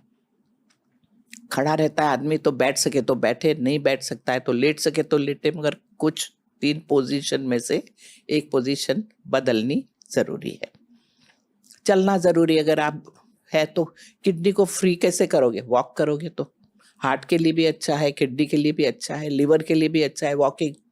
तो यही भी थोड़ा चल लिए, कदम चल लिए। ऐसी आदत ही डाल लो कि हर 20 मिनट्स में, हम लोग बोलते हैं फॉर्मूला, 20 मिनट के बाद एक लंबा सांस ही ले लिया, या 20 मिनट के बाद आप जहाँ बैठे थे वहाँ खड़े ही हो गए और वापस बैठ गए, या 20 मिनट के बाद आप थोड़ा चल के विंडो तक गए, वापस आके बैठ गए। कुछ बॉडी के मूवमेंट जरूरी है। Okay. वो कर लिया तो आसन को इस तरह इन्वॉल्व किया जा सकता है। और फिर अगर आप बार बार वो करोगे तो फ्लेक्सिबिलिटी यूं आ जाएगी, क्योंकि आपने अपने आप को हर्ट करना बंद कर दिया है, तो आप प्रोग्रेस ही करोगे। सूर्य नमस्कार, ये कॉम्बिनेशन का आसन की वजह से जो उत्साह आता है और जिस ढंग से आदमी करते हैं वो भी देखने लायक है। आजकल जो पॉपुलर हो गया है सूर्य नमस्कार की, 100 बार सूर्य नमस्कार कर रहे हैं, और कौन कितना ज़्यादा कर सकता है वो कंपटीशन चल रहा है। मैं तो पर्सनली बहुत अगेंस्ट हूँ इन सब चीज़ों के, कि ये सब की ज़रूरत नहीं, मगर सूर्य नमस्कार आप जितना कंफर्टेबल फील कर सको करो। उत्साह आता है, एनर्जी आती है, वर्कआउट होता है, ठीक है। मेरे हिसाब से सूर्य नमस्कार बच्चों को सिखाई देना चाहिए, जिससे बच्चे अच्छी तरह करते हैं। मगर जैसे उम्र बढ़ती है 30 के बाद अक्सर कहा जाता है बुढ़ापा शुरू होता है का मतलब ही है कि आपकी ग्रोथ खत्म हो गई। Now it is management and maintenance for the whole life. तब ये जो स्टेज है उसमें आप वो सब मत करो, जहां जहां कमियां है उस पर ध्यान दो। पहले वो सूर्य नमस्कार 2 या 3 बार कर लिया, बहुत बहुत तो 5 बार कर लो, मगर उससे ज्यादा नहीं, क्योंकि फिर आप अमुक एरिया ही यूज करोगे, बाकी एरिया का क्या। लोग क्या करते हैं, सूर्य नमस्कार में कर लेता हूँ हंसा जी, अरे भाई उससे बात नहीं बनेगी। बहुत सारे दूसरे मसल्स हैं जो आपने यूज ही नहीं किए हैं जीवन में जी। They have become lazy, and lazy muscles then are going to give you problem देंगे ही आगे जाके। और लेजी मसल्स की वजह से आपके जॉइंट्स में प्रॉब्लम हो सकती है। आएंगे ही, सीधा सही कहा आपने, सीधा जॉइंट्स में प्रॉब्लम। कोई भी जॉइंट में प्रॉब्लम है, एक्चुअली उसके आसपास के मसल्स में प्रॉब्लम है।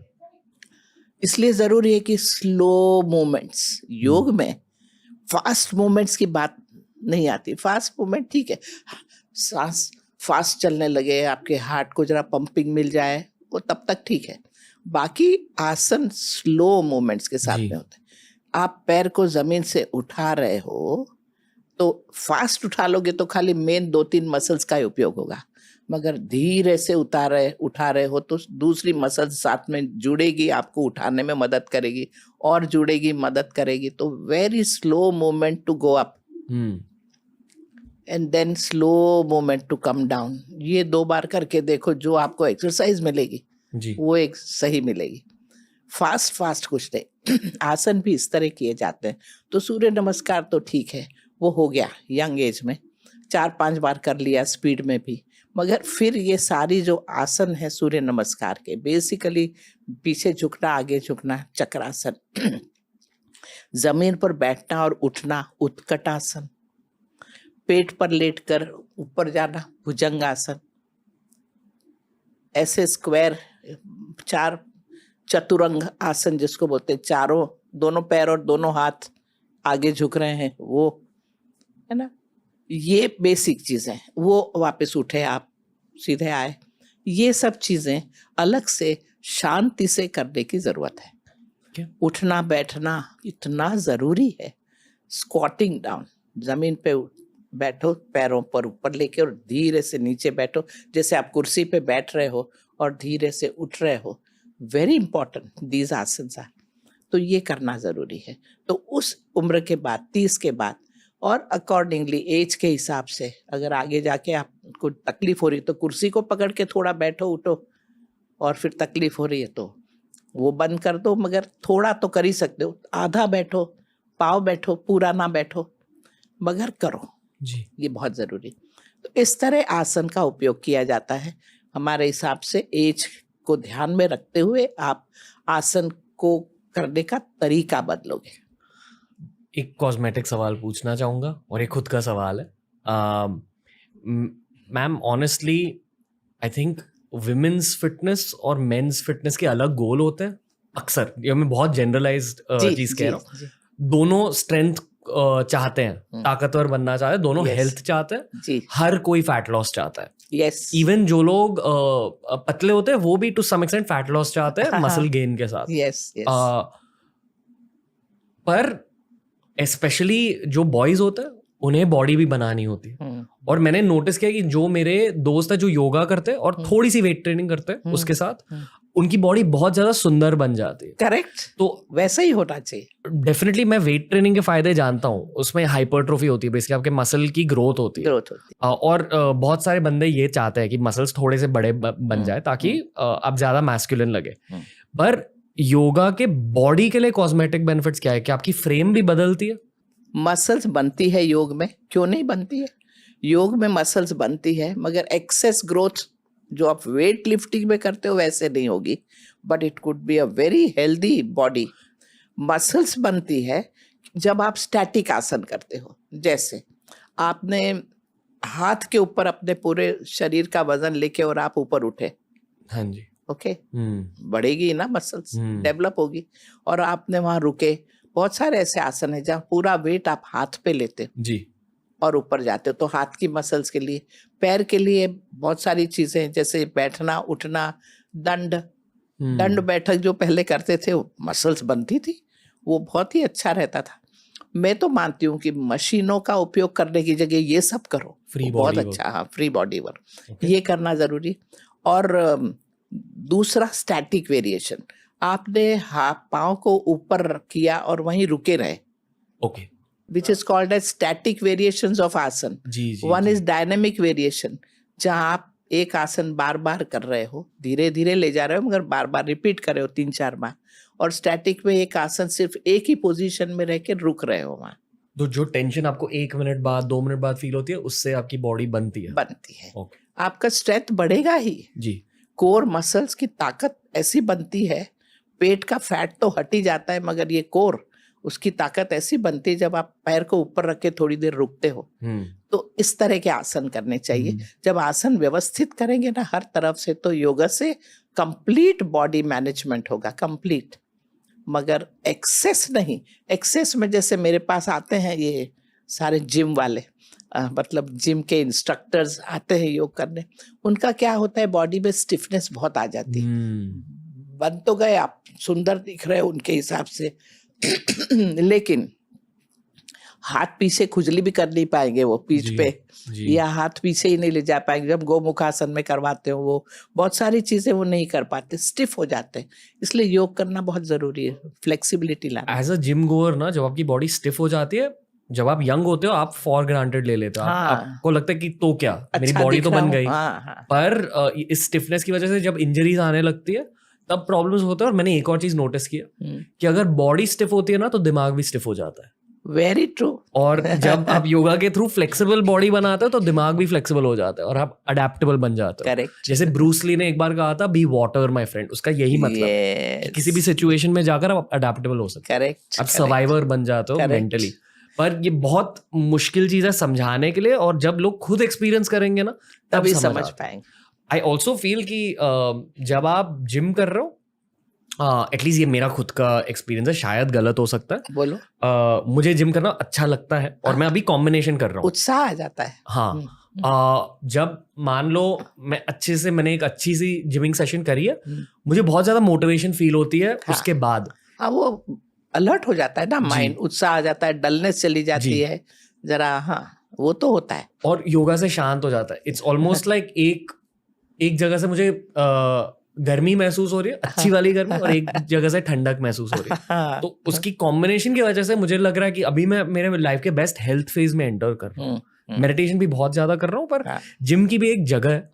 पर ये पॉसिबल है एक प्रोग्राम बनाना जहां आप थोड़ी सी वेट ट्रेनिंग कर रहे हो, थोड़ी सी योगा कर रहे हो। हाँ, हेल्दी बिल्कुल, वो बहुत जरूरी है यंग लोगों के लिए। यंग एज पे तो बहुत जरूरी है, टिल द एज ऑफ 30-35 जी, ये बहुत जरूरी है। फिर जिम कम करते जाओ, योगा बढ़ाते जाओ।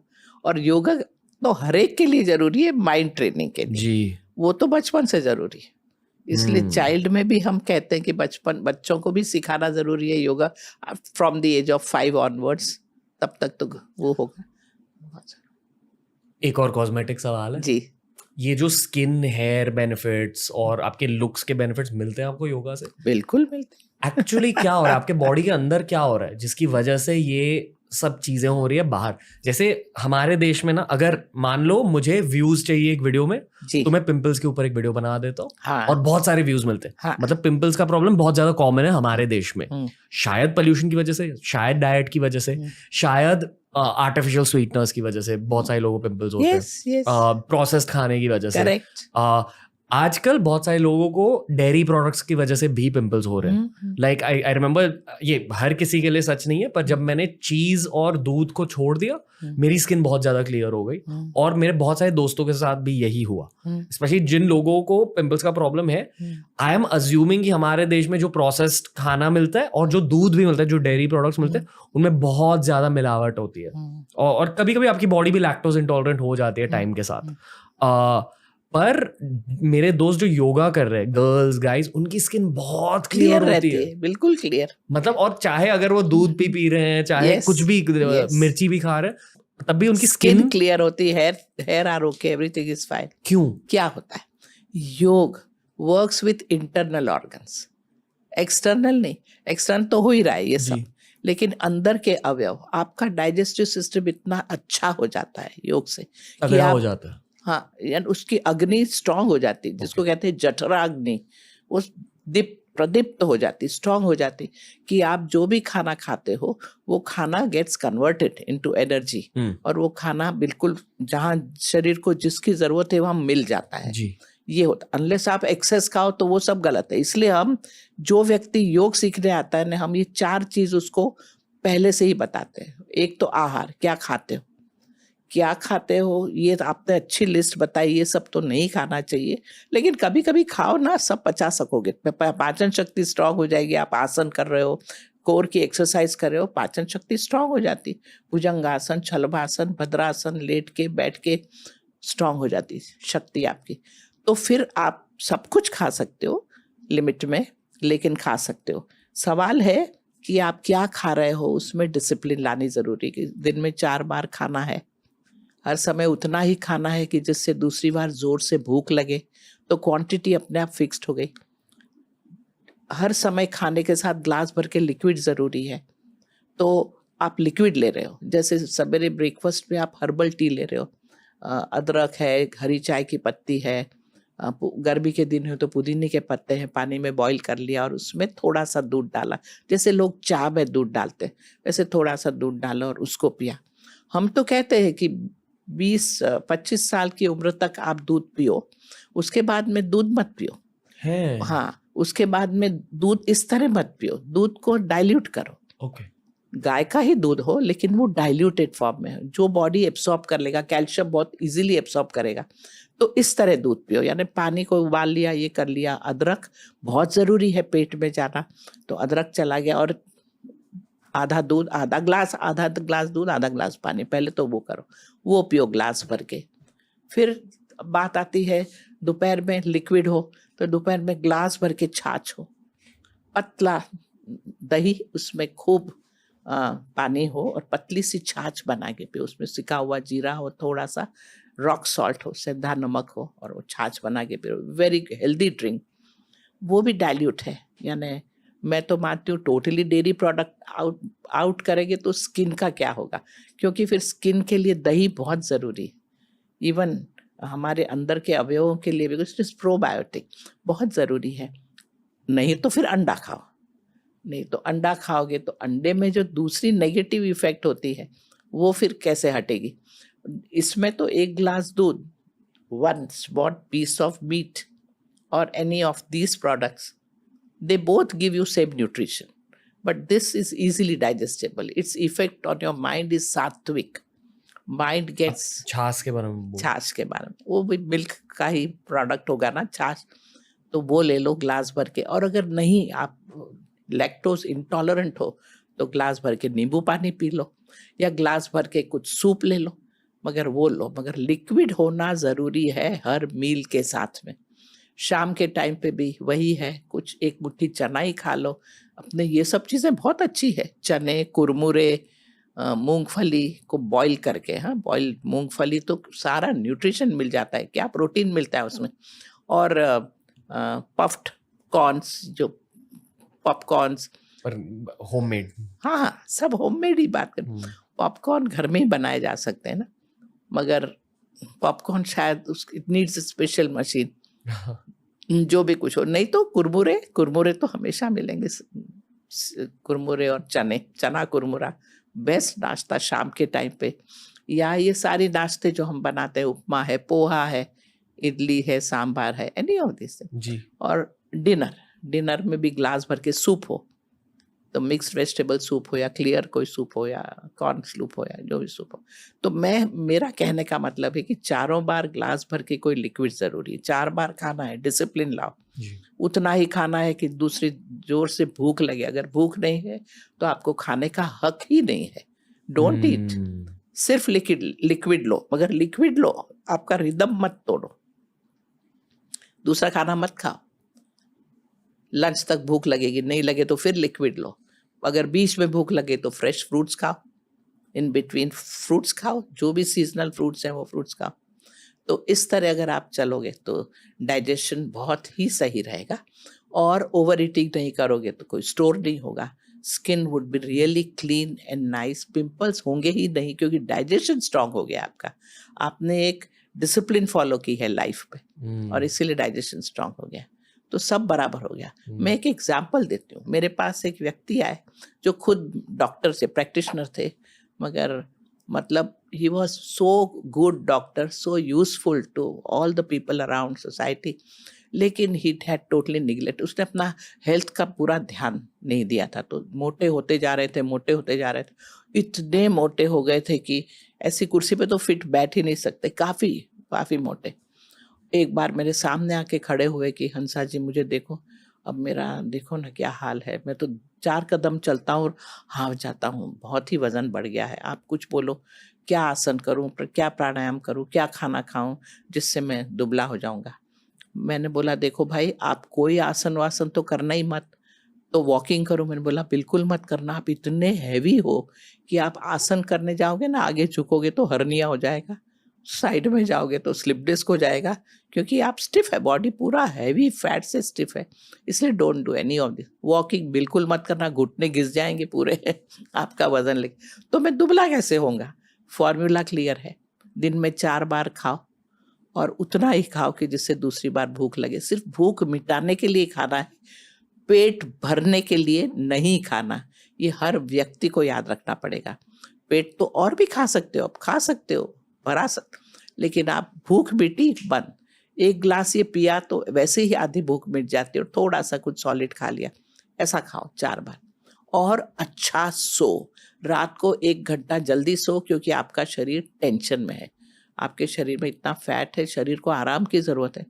मोटे लोग जब थोड़ा ज़्यादा सोते हैं तो उसका वजन कम होता है, मैं गारंटी के साथ कहती हूँ, क्योंकि बॉडी का स्ट्रेस लेवल कम होता है। लेकिन ये सब यही फॉर्मूला है। जाओ, बोलता है ये तो मैं कर ही नहीं सकता ना हंसा जी, मैं तो डॉक्टर हूँ, तो कभी कभी स्किप खाना भी मिस हो जाता है, ये भी मिस हो जाता है। मैंने कहा तो आप जाइए, मैं आपको कुछ नहीं बताऊंगी, क्योंकि ट्रैश डाइट तो मैं मानती नहीं हूँ कि सिर्फ सूप पे ही रहो, या सिर्फ सैलड ही खाओ, या सिर्फ ये करो वो करो, वो तो फिर वापस वजन बढ़ जाता है, वो उल्टा 1 किलो ज़्यादा बढ़ जाएगा।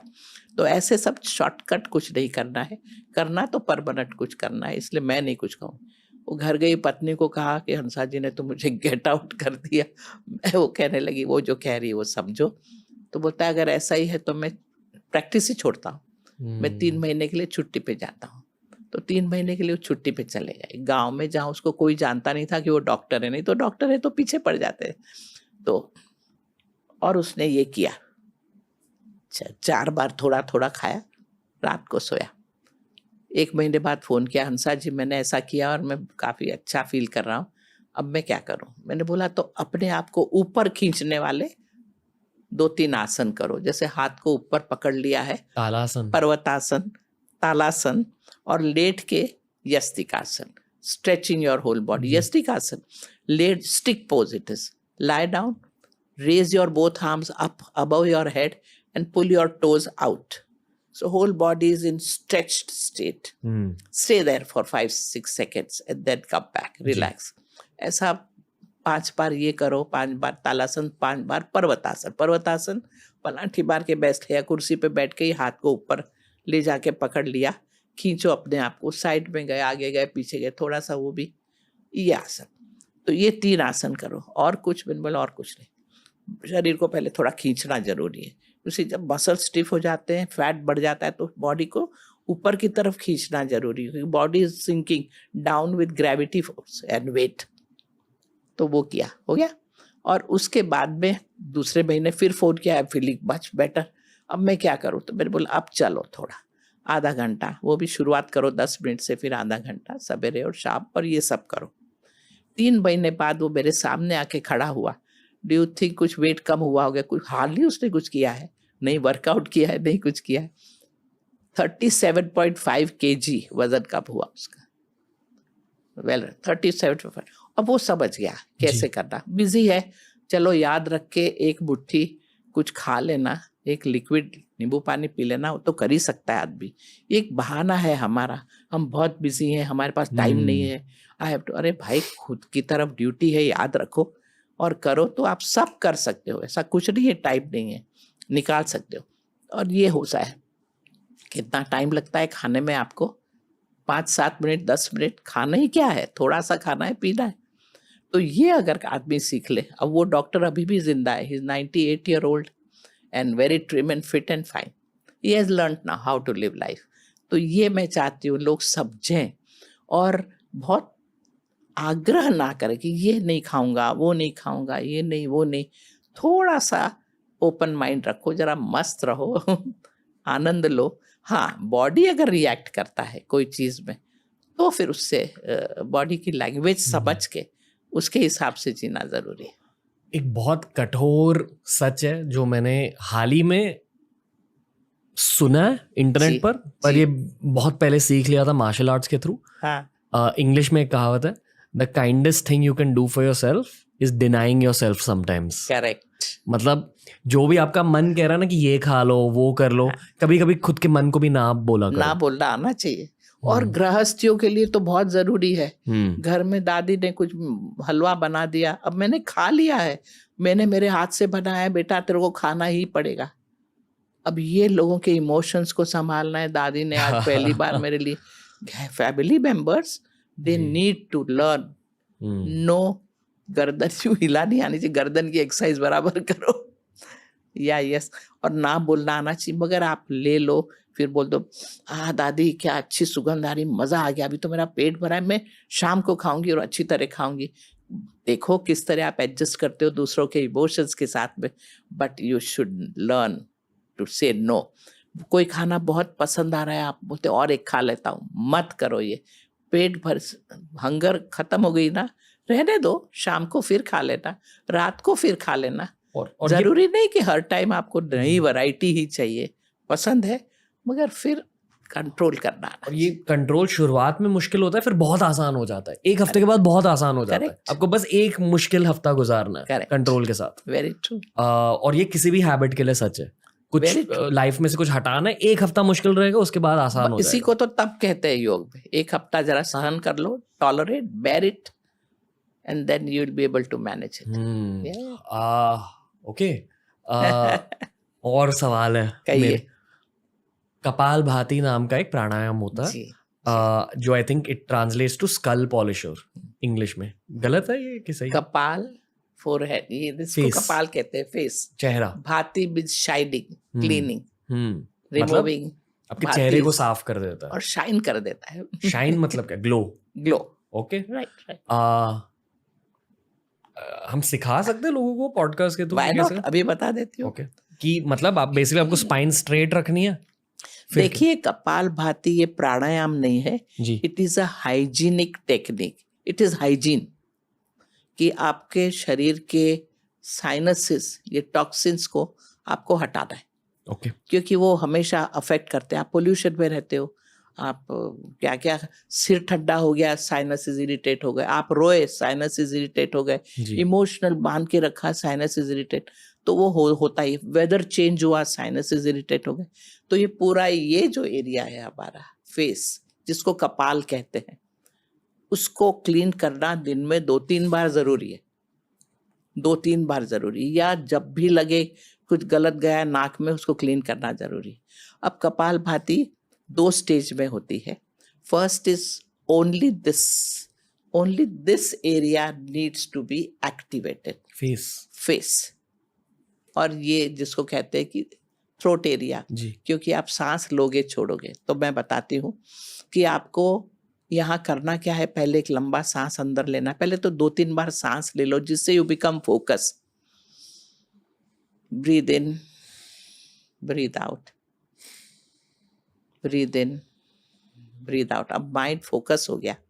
अब आप सांस अंदर लो एंड देन रब air through your nostrils. You have both the nostrils, right and left.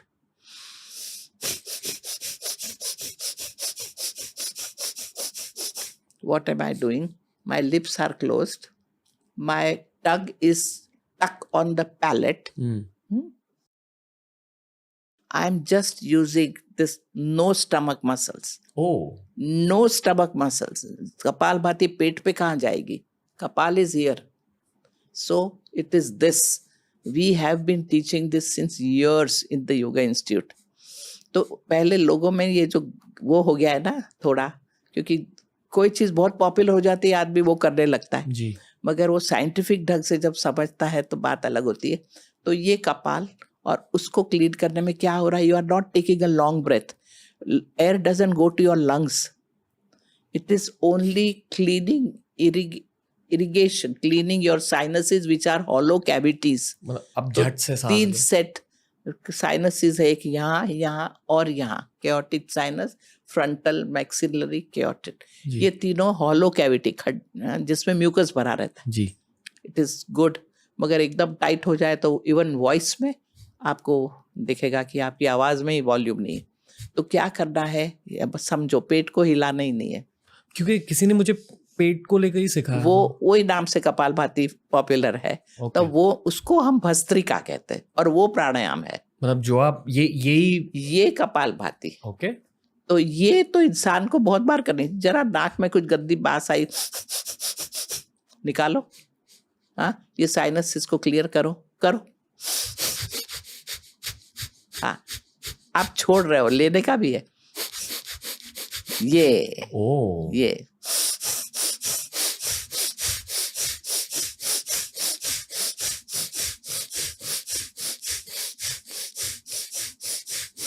You will feel cool in your eyes. You will feel little giddy because you have never tried to bring air in this area. 30 rounds.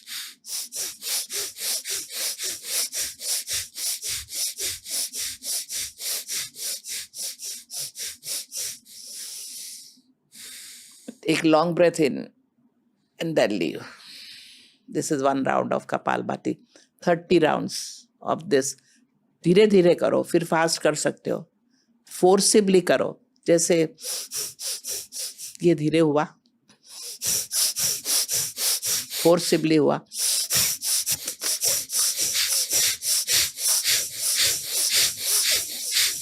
कहाँ की muscles use हो रही है? ये muscles.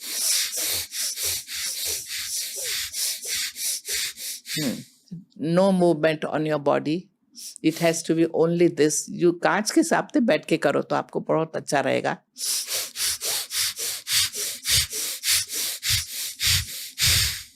Fine. Wow. Take long breath in and out. This is actual Kapalbhati. और इससे ये सारे एरिया हमेशा क्लियर रहेंगे. आपने घर में झाड़ू मारा, थोड़ा सा 4-5 राउंड कपालभाति कर लिया. कोई घर में आया, छींका खांसा, चला गया, थोड़ा कपालभाति कर लिया. It has to be use practically. आप ट्रैफिक, कार रुक गई है ट्रैफिक जैम में और सब एग्जॉस्ट खुल गए हैं, अगर कांच नहीं बंद किया, एसी नहीं है, तो आप काफ़ी इनहेल करोगे बैड. तो जरा बंद करके कपालभाति, मतलब ये इस तरह इसका यूज़ करना चाहिए लाइफ में.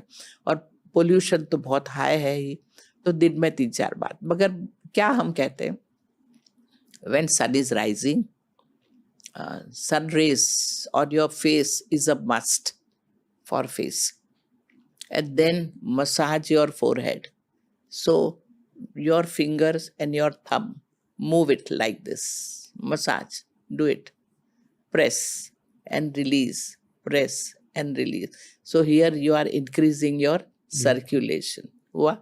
And then this region, I'll remove my specs. Sure. Your eyebrows. Press your eyebrows. Your thumb should go upwards. Press, leave. Press, leave. Press, leave. This pressure. Not pulling the eyebrow. Pressure on the bone upwards. Okay. हाँ. मतलब bone पर press करो. हाँ. अगर यहाँ press करने से आपको दुख रहा है, that means your sinuses are disturbed. हाँ. जी. ओके. ये एक किया. आँख के नीचे you can tap your finger around your eyes. ये मैं कर रही हूँ. Bang bang. ओके. कभी डार्क सर्कल्स नहीं होंगे. फाइन. ये यहाँ प्रेस दिस रीजन, ये यहाँ एंड लीव. हाँ, ये भी बोन पे. ये बोन पे. Press, leave, press, leave. This and move your hand like this. हाँ, that's it. वाह. This is called as Kapal Randhra Dhoti.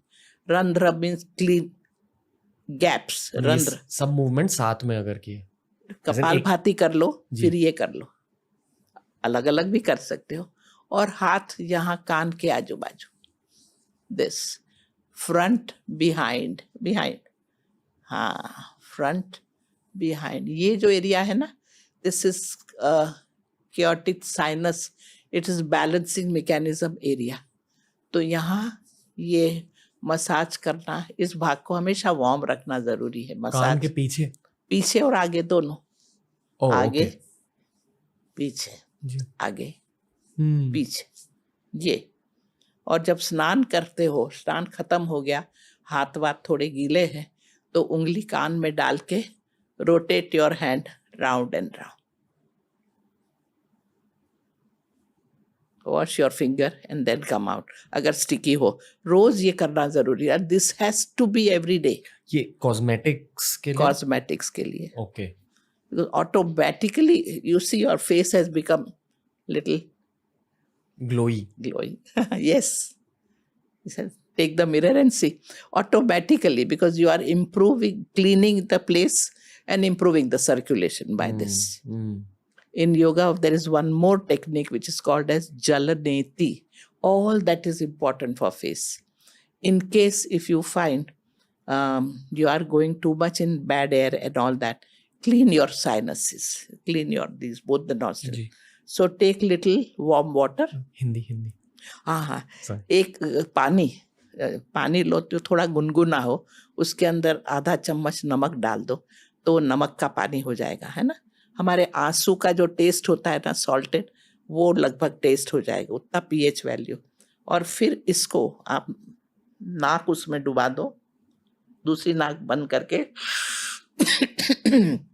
सांस ले लो, तो नाक के अंदर वो पानी चला जाएगा। लंग्स में नहीं जाएगा? नहीं जाएगा ना, लंग्स तक तो इतना सा पानी है, ओके ये ना।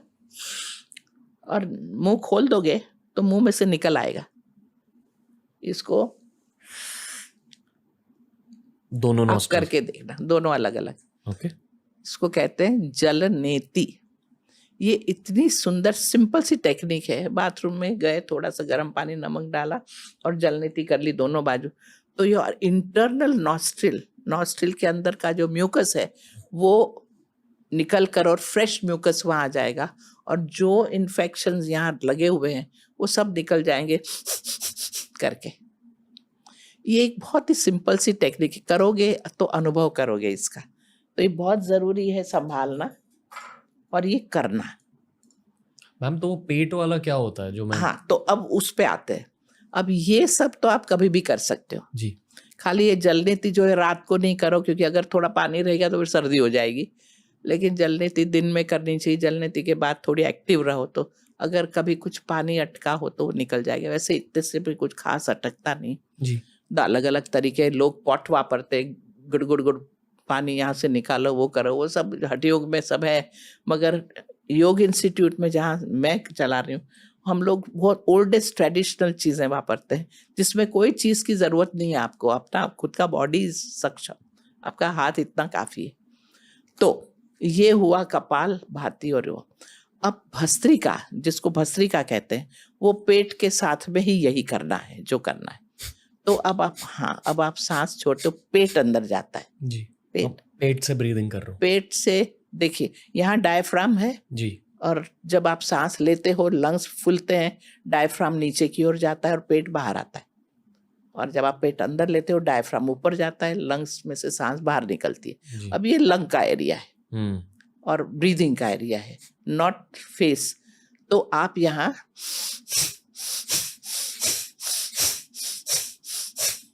सांस अंदर लेना भूलो मत।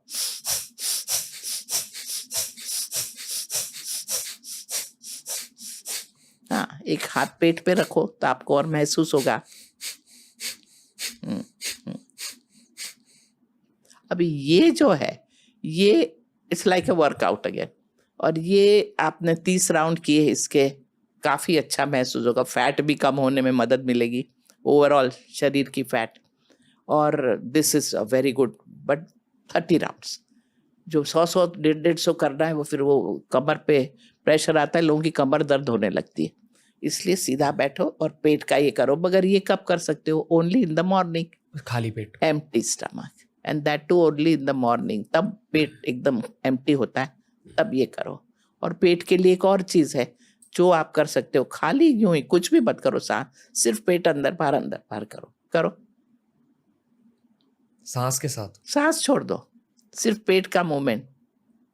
हाथ को पेट पे रखो, हाँ, सिर्फ हिलाओ पेट को अंदर बाहर। ये जो चीज है, ये दिन में 2-3 बार चेक करनी चाहिए। मेरा पेट टाइट है क्या? बहुत भर गया, गैसेस भर गए, जरा पेट यूं कर लिया, गैस हट जाएंगे। ये प्रैक्टिकली एसिडिटी बढ़ गई, जरा पेट यूं कर लिया, एसिडिटी। तो this is how you have to handle yourself. अनुलोम विलोम वो प्राणायाम है। प्राणायाम तो सब करने चाहिए। तो अब उसका फायदा क्या है? देखो, अब ये अनुलोम विलोम का ऐसा है कि your right nostril and left nostril, they are heat and cold management. जी तो जब आपकी राइट नॉस्ट्रिल है तो आपका सूर्य नाड़ी काम करता है, सन इज स्ट्रांग। लेफ्ट में मून इज स्ट्रांग।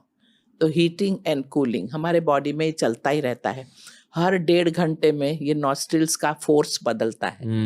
ये सब body is doing it's job well. मगर अब सर्दी हो गई, नाक बंद हो रहा है, साइनसेस डिस्टर्ब हो गए, उसमें इम्बैलेंस बहुत होता रहता है, पोल्यूशन हाई है, सब कुछ गड़बड़ है। तो फिर ये दोनों नॉस्ट्रिल्स का बैलेंस करना ज़रूरी हो जाता है। इट्स अ बैलेंस मैकेनिज्म, अनुलोम विलोम मतलब पर अगर आपने हर दिन किया तो? करना ही चाहिए, ओ ओके। करना ही चाहिए अनुलोम विलोम। और उससे क्या होता है कि first of all you become aware कि भाई कोई बंद है क्या, अगर बंद हो तो जरा थोड़ा सा ध्यान दो। आपकी राइट नॉस्ट्रिल अगर थोड़ी बंद होती रहती है तो लेफ्ट साइड पे थोड़ा सो जाओ, लेफ्ट साइड पे जरा लेट के थोड़े लंबे सांस ले तो ये खुल जाएगी। जी।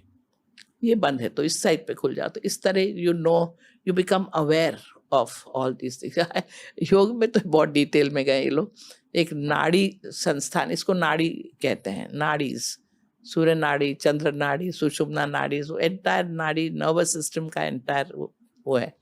लोग क्या करते हैं उसको लाइफ के साथ जोड़ने में, अगर मैं बाहर जा रही हूँ घर से तो मेरी राइट चलनी चाहिए बराबर, लेफ्ट चलेगी तो गड़बड़ होगी, राइट को बराबर चलनी चाहिए। तो पहले मैं चेक करूँ कि मैं राइट चल रही है क्या, उसके लिए मैं जरा हाथ को यूं रखूं, सांस छोड़ूं, किस बाजू ज़्यादा फोर्स है तो पता लगेगा कि राइट या लेफ्ट।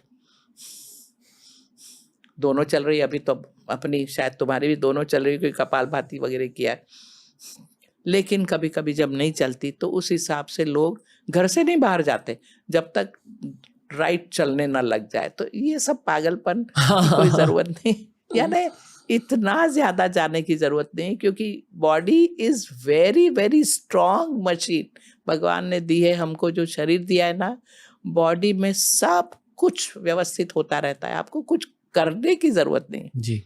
तो इतना ज़्यादा नहीं, मगर थोड़ा बहुत ज़रूरी है, क्योंकि आज की हमारी लाइफस्टाइल बिगड़ गई है।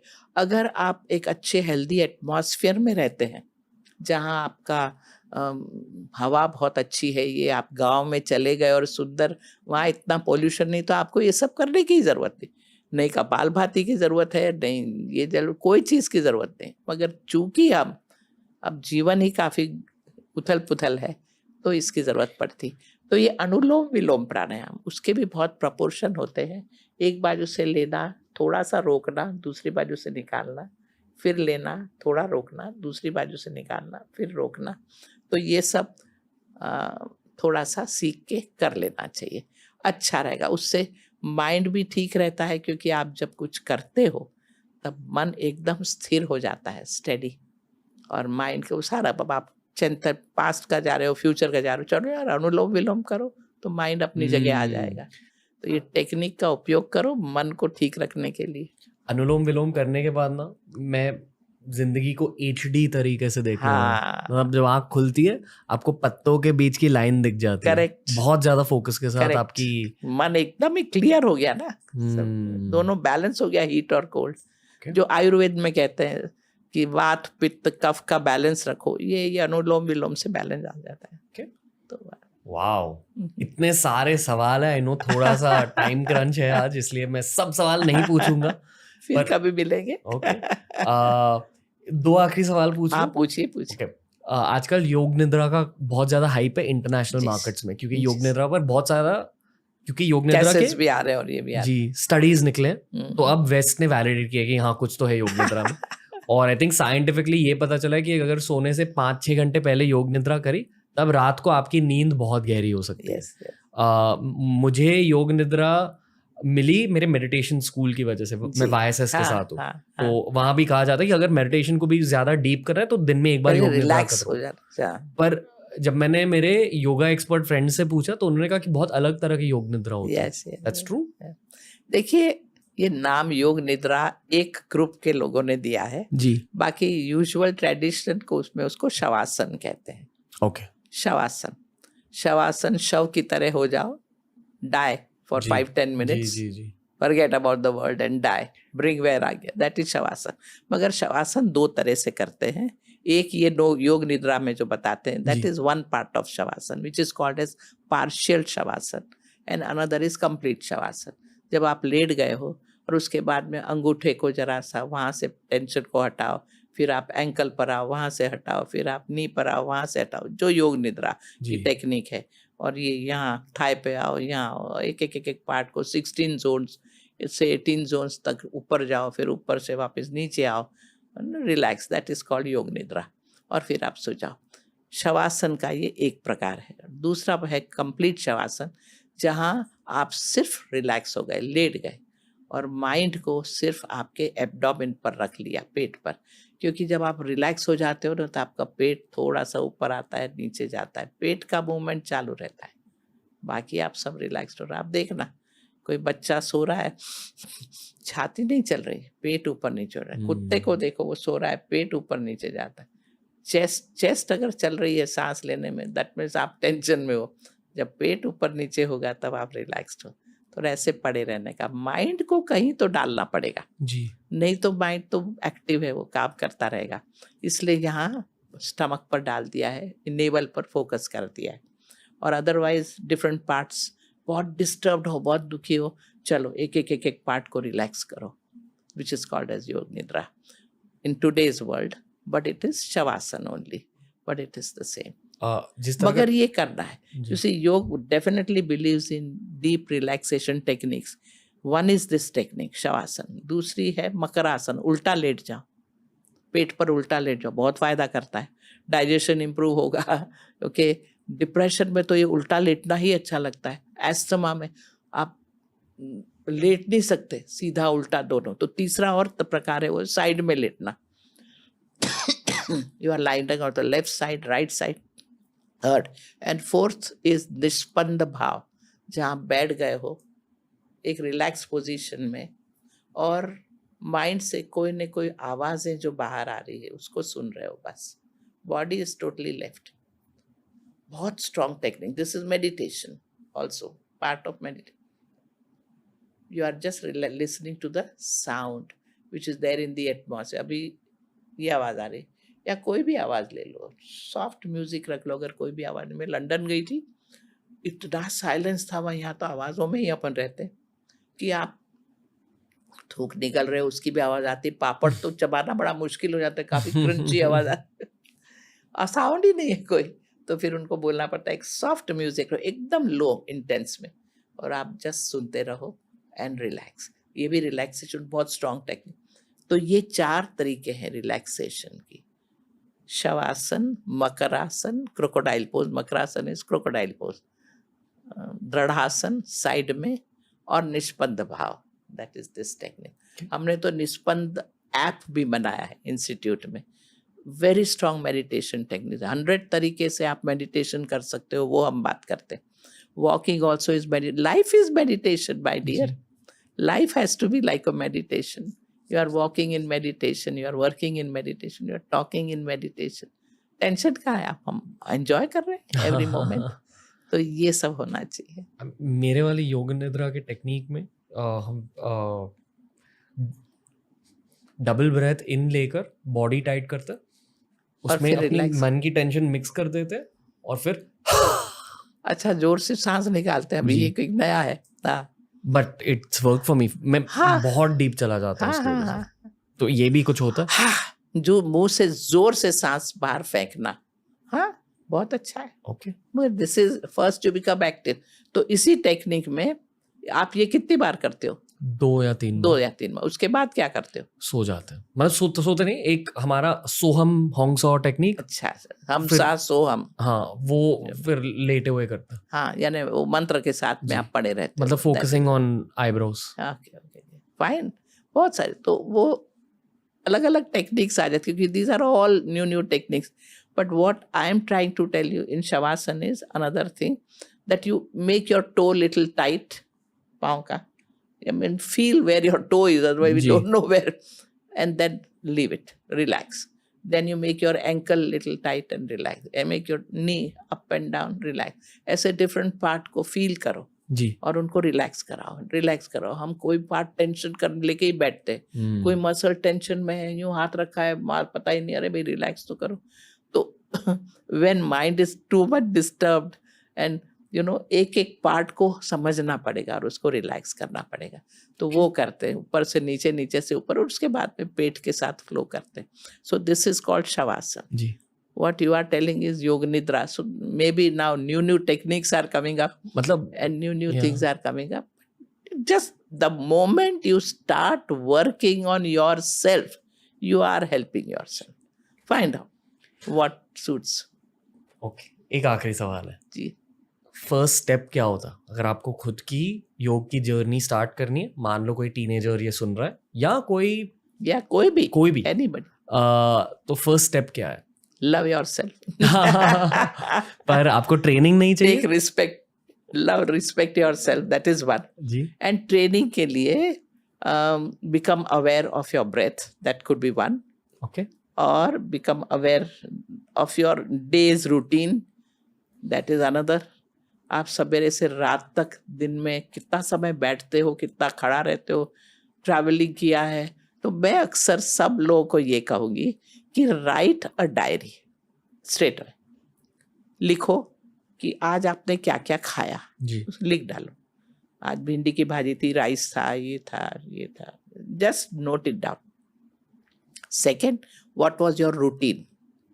तो आज ट्रैवल किया या लंबा बैठे थे या ज़्यादा सोए थे, आज ऑफिस में ही काम गर्दन थी. Routine. Third, what is your physical health today. Any pain, any ache, any problem anywhere, head is heavy, क्या है, कुछ है वो लिख डालो. और चौथा, what is your mental health today. Are you enthusiastic or you are little disturbed or you are little sad. Write these 4 things every day for 1 year. Date. You will slowly understand yourself thoroughly well and you will become so much aware. Yoga is a science of awareness. It is as I said. तो थोड़ा aware हो जाओ कि ये खाया था, शरीर पर उसका क्या असर पड़ा, धीरे धीरे मालूम पड़ने लगेगा. तो ये आप जो बोल रहे हो ना, मैं ये नहीं खाता हूँ, वो नहीं खाता हूँ, वो पहले समझो आपके शरीर पर उसका असर पड़ा है. तो डेफिनेट खाली लोगों की थियरी सुन सुन के मत बदलो. कहीं कुछ रिसर्च हो रहा है और आप बदल रहे हो, वो मत करो रिसर्च. तो इसलिए ये 4 तुम लिखना शुरू करोगे ना रोज, तो बहुत ही जल्दी you will foresee the problem के ये प्रॉब्लम इस समय आता है and you will be able to handle it. तो अवेयर बन जाओ खुद के बारे में, खुद क्या खा रहे हो, खुद कैसे उठते बैठते हो, खुद. ये फर्स्ट स्टेप है योग का. Look to yourself. खुद की तरफ तो प्यार लाओ ना थोड़ा.